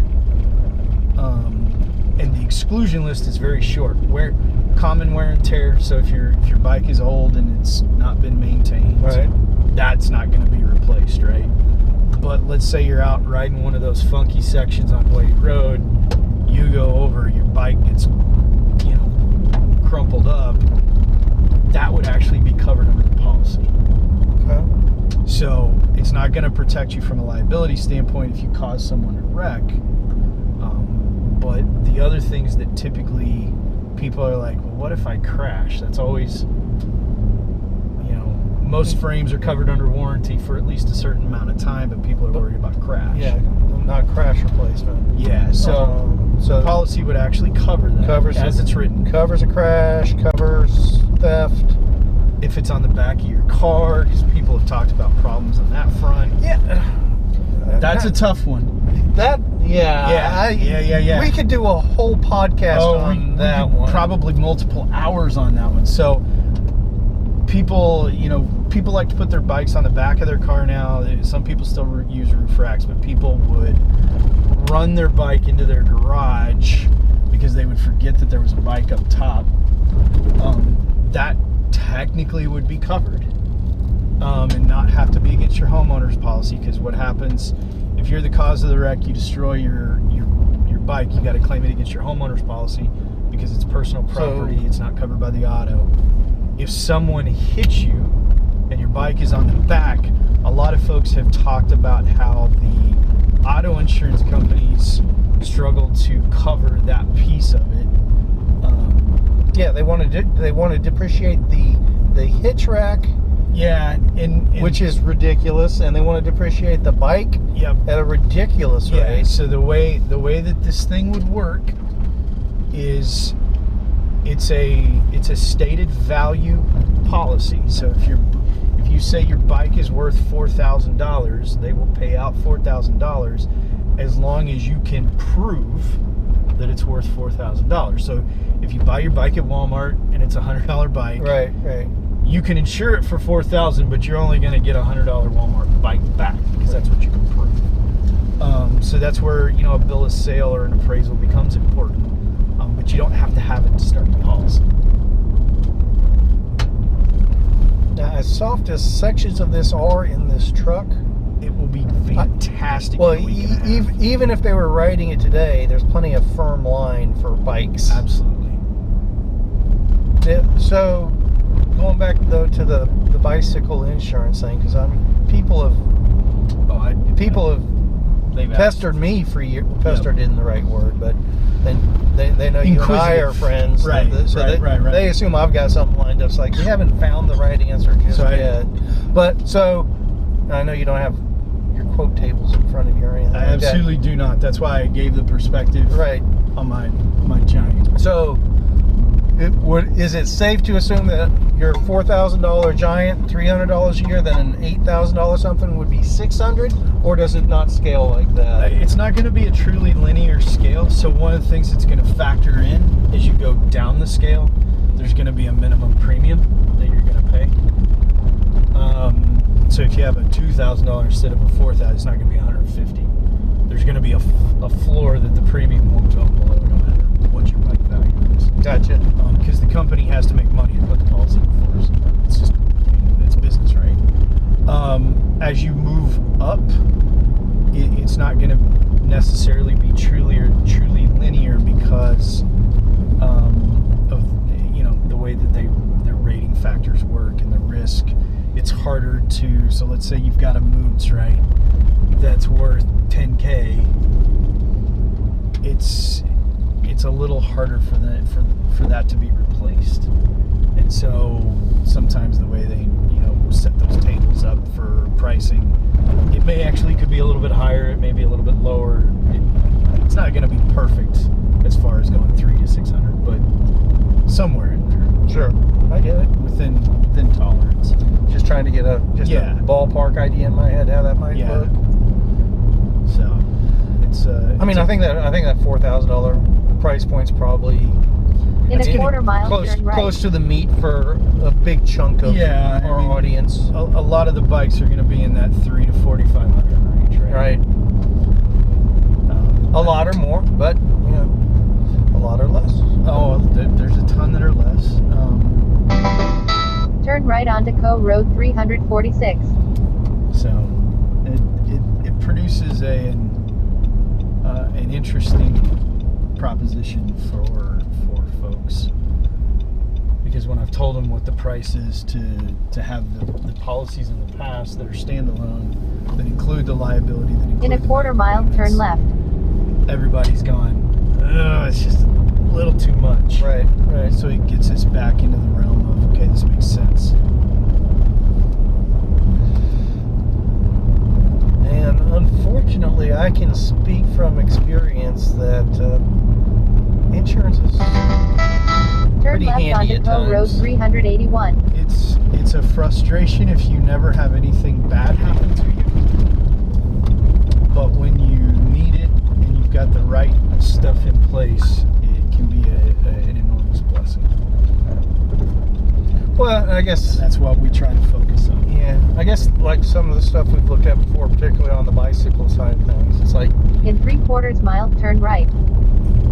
you know, if basically 3 years of premium buys me a new bike anyway, what's the point? Yeah, and that's where we were with those other policies, and that gets us out of this now. Makes sense. Yeah. Makes sense. So, and if you've got a stable of bikes, it might make sense for one or two as opposed to the whole fleet. The whole thing. Yeah. Yeah. I guess that's. Like I've got a Surly steamroller that, single speed, fixed gear. I mean, I can replace it for $700. I'm not going to insure it, right? Right.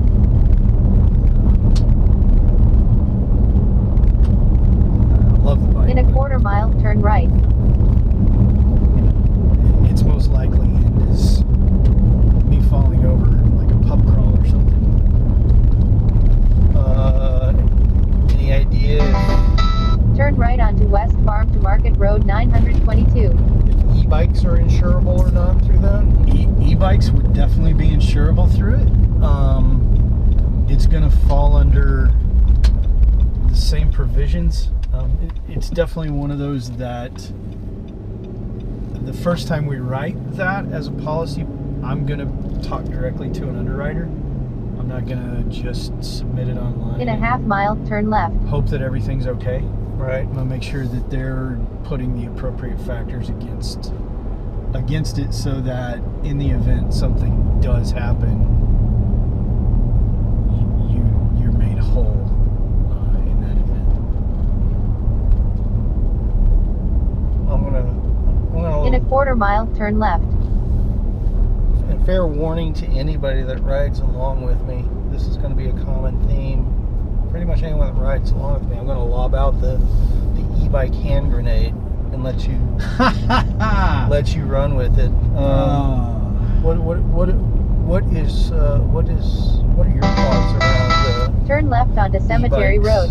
So anything that gets people on two wheels, to me, is a great thing. And I know that 15 years from now, when I'm in my early 60s, it might be the difference between being able to do some really cool stuff and not. In a 1/2 mile, continue straight. That said, the place where I struggle to reconcile all of the pieces are, say, on local mountain bike trails, where you can have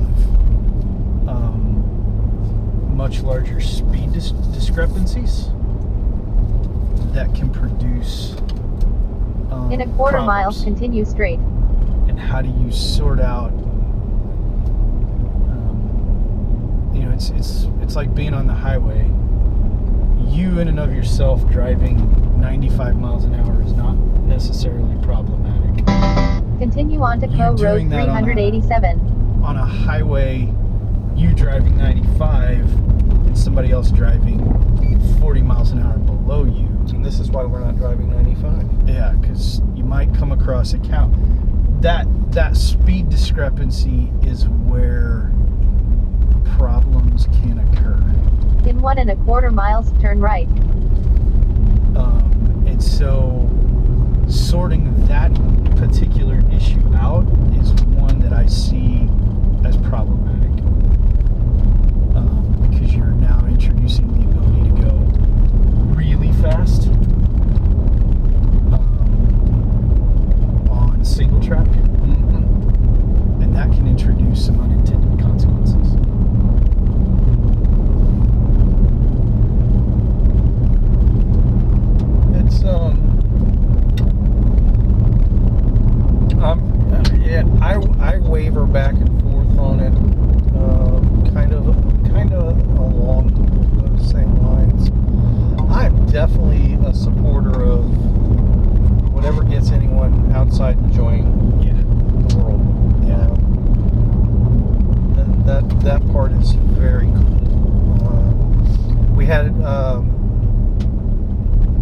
had a woman at our event in Shelby this past weekend that was on an e-bike, and she rode the 50K route. And she was on an e-bike and literally came in maybe 45 seconds, less than 2 minutes behind the guy that won the 50K. Okay. But he kept looking over his shoulder and saw Saying this isn't fair. Well, he didn't realize it was an e-bike. He saw a bike coming, so he killed it to maintain his gap. So when he saw this lady come in on an e-bike, at first he wasn't very happy with it. But then he realized what he had done. And then he realized the push it gave him. Right. But here's where I'm actually pretty psyched about what e-bikes have the potential to bring to the table. He was like, it was just, you know, it's like 5 minutes later, he's like, I need to get my wife one of those so we can ride together. Yeah, no, that's I mean, it goes back to my statement about the Peloton, right? Yeah. Being able to see, you know, your spouse, because Turn right onto Co Road 320. In all fairness, you know, I've made trips to Angel Fire in the summer, and that's the whole reason I own a spot beacon. Oof. Now, this is interesting right here. Tell you what, they definitely had some rain. Yeah. But you know, my wife dropped me on a In 3/4 mile, turn left. dropped me on a Forest Service road outside of Angel Fire, drove to Taos, and picked me up at the bottom. Well, if she had an e-bike, she might be able to do, you know, some of that with me. Right. And that's a, you know, it's a game changer for some folks. All right. I have been on these roads so many times over the years in so many different conditions, and I have never seen them like this. It's going to be, so we'll see how much greater activity there is between now and a week from That'll be interesting. But, Yeah, anybody that's watching this video, and I don't expect there to be a whole lot of editing on this one, because I want people to see the route. this is going to be interesting. I think some of you will be surprised how different it is from In a quarter what mile, we saw turn today left. from what it ends up being event day. That's also going to depend upon the weather between now and then, but a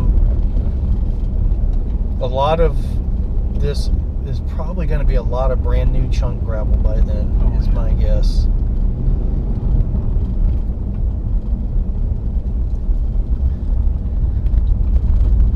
It's going to be an interesting year for the Chainring Massacre. Yes, sir. Turn left onto Co Road 323. I think I'm going to stick with it. Is that closed up there? Sure Looks like a blowout up there, doesn't it? Yeah, there's barrels. Yep.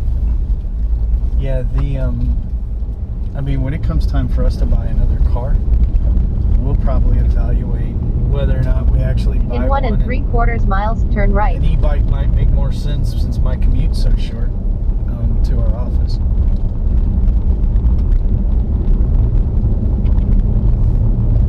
And that brings up a good point. That's the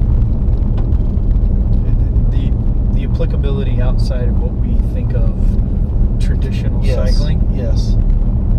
Just like electric cars have changed things. You know, everybody always asks me, what are you gonna sell when self-driving cars come around? Because you won't be able to insure them anymore. Maybe it's e-bikes. Maybe it's e-bike insurance, or just e-bikes. I don't know. Because as those transportation habits change, something like an e-bike with a limited range but an ability to move you quickly. But then we get into the whole bicycle infrastructure thing. Oh, don't we? In the middle of a giant metropolitan area with no cohesive strategy. Yeah. Look at all the debris.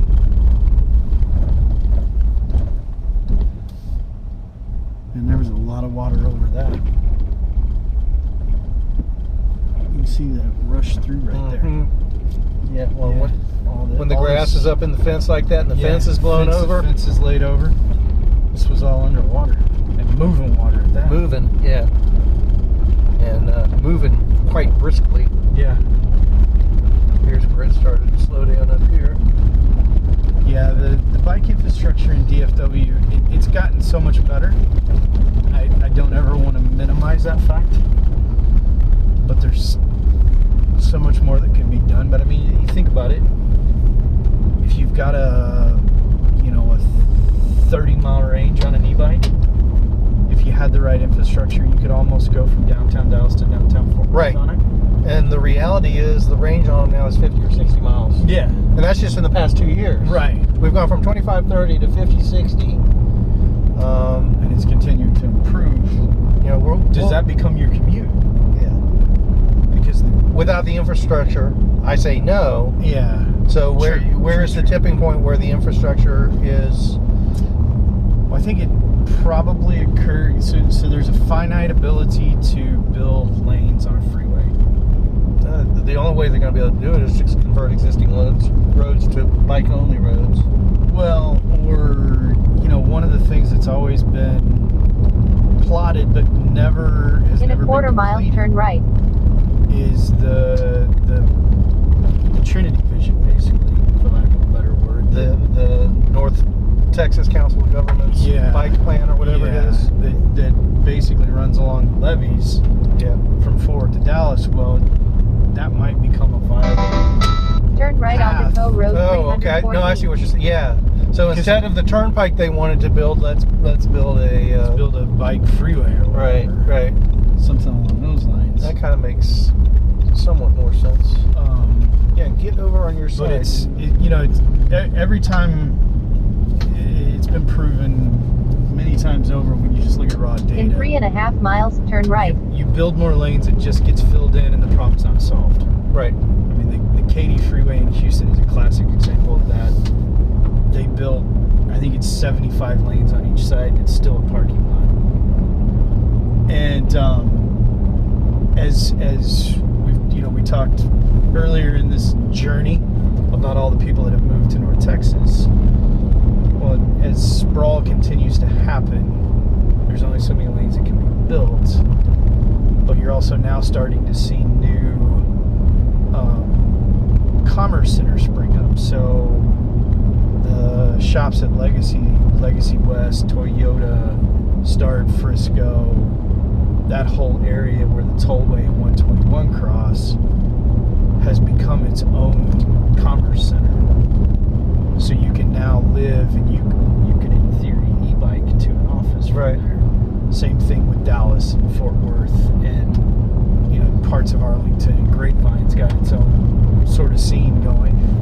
You've got these micro centers that are popping up. People can now begin to evaluate, does it make sense to have the cost of a car? Because if you figure the car payment is $400 a month, insurance is another $100 a month, gas is another $100 to $200 a month, maintenance costs are another $50 a month, averaged out over time, we're now encroaching on $750 to $1,000 a month. Does it make sense to live close enough to a micro center where you're working, where you can leverage an e-bike? Sure. And ultimately, I think that'll be the general sort of direction these things kind of go. As technology in cars continues to increase, the price will eventually become out of range for a lot of folks, especially to own two of them. Right. When they sit for the majority of their lifespan, it just doesn't make financial sense. Well, but we're also going to get to the point where people don't have a reason to go anywhere or go fewer places on a less regular basis because, realistically, we've had the capabilities and the technology for a remote work environment for people really for the past 20 years. Yeah. But employers are just now getting to the point where they accept that? Well, I mean, I have 3 folks that work with me, and I'm the only person that's ever in the office. Yeah. And I only truly have an office because it's required with some of the companies we work with. Otherwise, I might be just working out of my house. So the reality is, we're about to get to this just shift in the basic dynamic where people there's no reason for them to commute 45 minutes a day, or 45 minutes one way, I should say. I have straight up told one of the folks that works with me, and some of y'all have interacted with Brad, who handles our commercial insurance. So my office is in Colleyville, close to the airport. He lives in West Fort Worth. He and I are great friends, and I love being able to have him in the office, but I've straight up told him, don't waste an hour and a half or 2 hours in your car when you could be getting stuff done and then being able to spend time with your family. That's dumb. And it requires a different mindset from who you work, who's doing the work, because you don't have that onerous clock punching. Well, that's what's there's good and bad. This is interesting. It's a little chunky right there. a little bit. Well, that was Those skinny tires are gonna pop like balloons. somebody's gonna lose a rim on that one. Yeah. Clarence will hook you up with a new one. Mad Duck. The Cantu cycling wheels. Yeah, Cantu cycling wheels. Colonels will also hook you up. Rick and Doug can make that happen. Yeah, I think we're finally getting to the point where management, for lack of a better term, recognizes that it's the remote work environment is actually more productive, because you focus on what's getting done as opposed to the FaceTime. Yeah, it's like, why did that person clock out 15 minutes early? Well, they got twice the work done anyone else. What do you care? Yeah. In a quarter mile. And the turn reality, in our household at least, I mean, Jan and I basically both work out of the house. And she's, when you work in that sort of environment, Turn right onto Hill Road. you do them when they need to be done. So, there's things that get done at 5 o'clock in the morning. There's things that get done at 9 o'clock at night. Yeah. And maybe at 2 o'clock in the afternoon, we go for a bike ride or something like that. So I use the Surface Pro to run my business. This is always one of my favorite spots right here. Yeah. Just for no other reason, it's just cool. Little church in the cemetery and stuff. Continue on to Hill Road 207. But with my Surface Pro, I've got the docking station and monitors, and so at 8:30 last night, the Surface Pro had the college football championship game on it, and the monitor attached to the docking station had the paperwork that I needed to complete. In 1 1/4 miles, turn left. And we made stuff happen. So, it's just the way it is.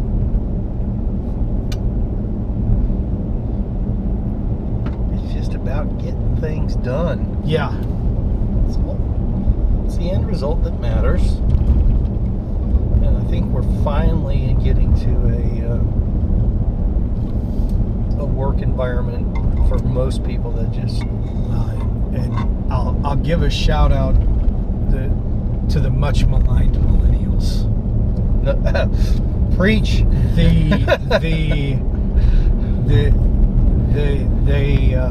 It's not that they're lazy, it's that they don't understand a punching the clock BS mentality. Right. You want me to do what? Yeah. What? You need me here because you want to see that I'm in this chair? That doesn't make sense. Well, we want to make sure that you get your work done. I gave that to you 8 hours ago. Yeah, and it's you got a couple of crotchety Gen X dudes here talking about how that's a better way to think, and that's one of the things that I've tried to. I'm actually technically a boomer. Oh, I forget that you're just enough older than me that you're technically a boomer. I am dead In a quarter mile, turn square, left. kick it in the nuts, Gen X. Yeah, I'm so what I think, you know, the common accepted is boomers through Turn left 64. onto Co Road 202. Gen X starts at 65. Well, I'm end of December of 64, so I get the worst of both. There's some more skinny tires popping right there. Yeah. I'll let you be an honorary Gen Xer because I know you're crotchety like me. But it is. It's, you know, there's a lot of things that were done as a result of like the Industrial Revolution that in today's technologically advanced world just don't make sense. And I think as you see technology continue to advance and take away some of those jobs that have always been there that required FaceTime, you're going to see gasoline poured on that fire. Yes. Yeah. It's And for anybody that's still with us, they're like scratching their head right now going, what? the only ones that are still with us are the ones that they've probably already muted it. They're just watching the course. watching the course now. Where am I going to attack? That's okay. But yeah, that's Because anyone that listens to this, they're gonna be like, man, what did they talk about when they got to the distillery? the funny part's going to be that anyone that listens to this part and they want to go to our Hill Country Hyundai, if they use the coupon code Ron is cool at the Hill Country Hyundai, the first 3 people that do that will actually get a free entry. Wow, you heard it here first. But it doesn't count if you tell everyone go to minute whatever it is, 122 of the video and get your coupon code. I'm not telling. I'm just gonna tell them they need to listen to the whole thing. Yeah, Ron is cool at the Hill Country Hyundai put on by Chumba Cycles. We'll get you the first 3 people that use that coupon code will get a free entry. And I'm just throwing that out on the fly. Those Chumba guys they're all right. They got cool stuff. They do. We got a couple of them, and I'm really hoping I can get back on the bike this year. I remember the first time I rode the Chainring Massacre with you coming up this road. I wanted to punch you in the face. Not the first time I've heard that. Won't be the last. Oh, this just gradual uphill slog. And then you realize that the town is still way down there. You're like, come on, man. Into a headwind. Into a headwind almost always. Even if it's freezing cold, it's still into a headwind, it seems like. Yeah. And you're like, oh, I hate it. So, basically, we've got 3 miles to the end of the route here. Yeah. I'm leaning towards sticking with my reroute and bringing Wade Road back for maybe one last hurrah. I think whatever you do, you got to use Wade Road. The bridge that's been fixed, the climb, Yeah. that's a solid piece of dirt. It'd be tough for me to leave that out, but I understand why you stick to your reroute. Well, we still get that climb with that kicker. We get that that's big- true. Yeah. That's true. The turn was after there. That's right. So we get that still. I mean that the road through there where that bridge is really, really cool. However, I can understand and accept why you would change that. Yeah, so basically what you saw today outside of us going and checking out the bridge that was repaired since Sunday, that's really fast for Cook County. So there must be somebody with some pull that lives below that bridge. Either that or they heard you were coming. Hey, Cook County loves us. I know. Cook County loves us. They treat us well. Montague County, I'm not so sure about, but Cook County loves us. Tourist attraction, man. You're bringing commerce to them. Yeah. I think one of these days we should really sit down with them and maybe put together just one really big shebang. We'll talk about that another time. Well, that pavilion that we came past back there. I mean, getting to it would be a little bit of a challenge, but depending upon its size, would be really cool staging.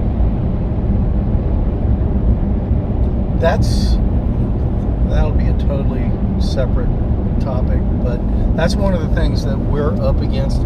That's a difficulty of ours. So as the roads get paved over, obviously our routes end up going a little further and further out. Yeah. It's really hard to get people to go over an hour's drive away from their home for a weekend event. I mean, if it's a destination event, if it's a big deal, the Red River Riot, Texas, stuff like that. The part of the reason I love this event is its proximity to my home. Yeah. This one's easy in and out for everyone. So it's a best of both worlds scenario. Yeah. Oh, whoops. No, that was the turn. Why didn't I didn't get my audio cue.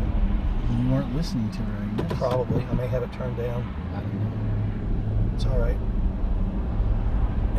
So the next coupon code is Kevin missed his turn. Kevin missed his turn. Well, there was no arrow there.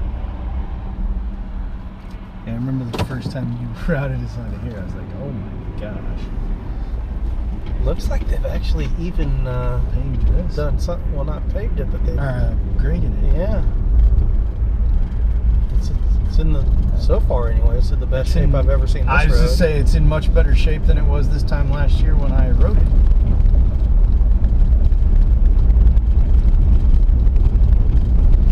I do like just having this last little tiny bit of dirt rolling into town. Yeah, and it's usually in such bad shape, it's another kick in the shin. Are just ready to be done. There is that aspect of it too. I guess I do have a little bit of a sadistic quality, but oh well. I didn't say it was necessarily completely bad. It does exist. Oh, that's a new one too. It sure is. Maybe that's why it got graded. Could be. Gotta admit, I am a fan of the concept of downsizing. We've actually talked about doing some of it now that my oldest is out of the house and as far as I can tell, not coming back.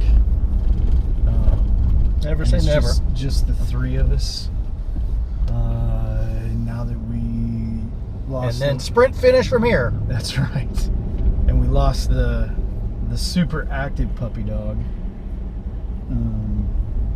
back in the fall. We've talked about it. Mm-hmm. It doesn't make sense yet, but we've talked about it for sure.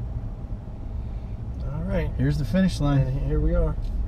Did you notice the add-on they're doing to the Firelight Vineyards over there? I was noticing that before we took off. Yeah, that's a pretty substantial upgrade. They're definitely doing good business if they're putting that kind of upgrade in. Their stuff's good. I enjoy theirs. And the Whiskey Hollow stuff is definitely good. Yeah. I think I might have to confirm that right about now. Yeah, we might go. Yeah, there's a parking space right here. Yeah. All right, folks.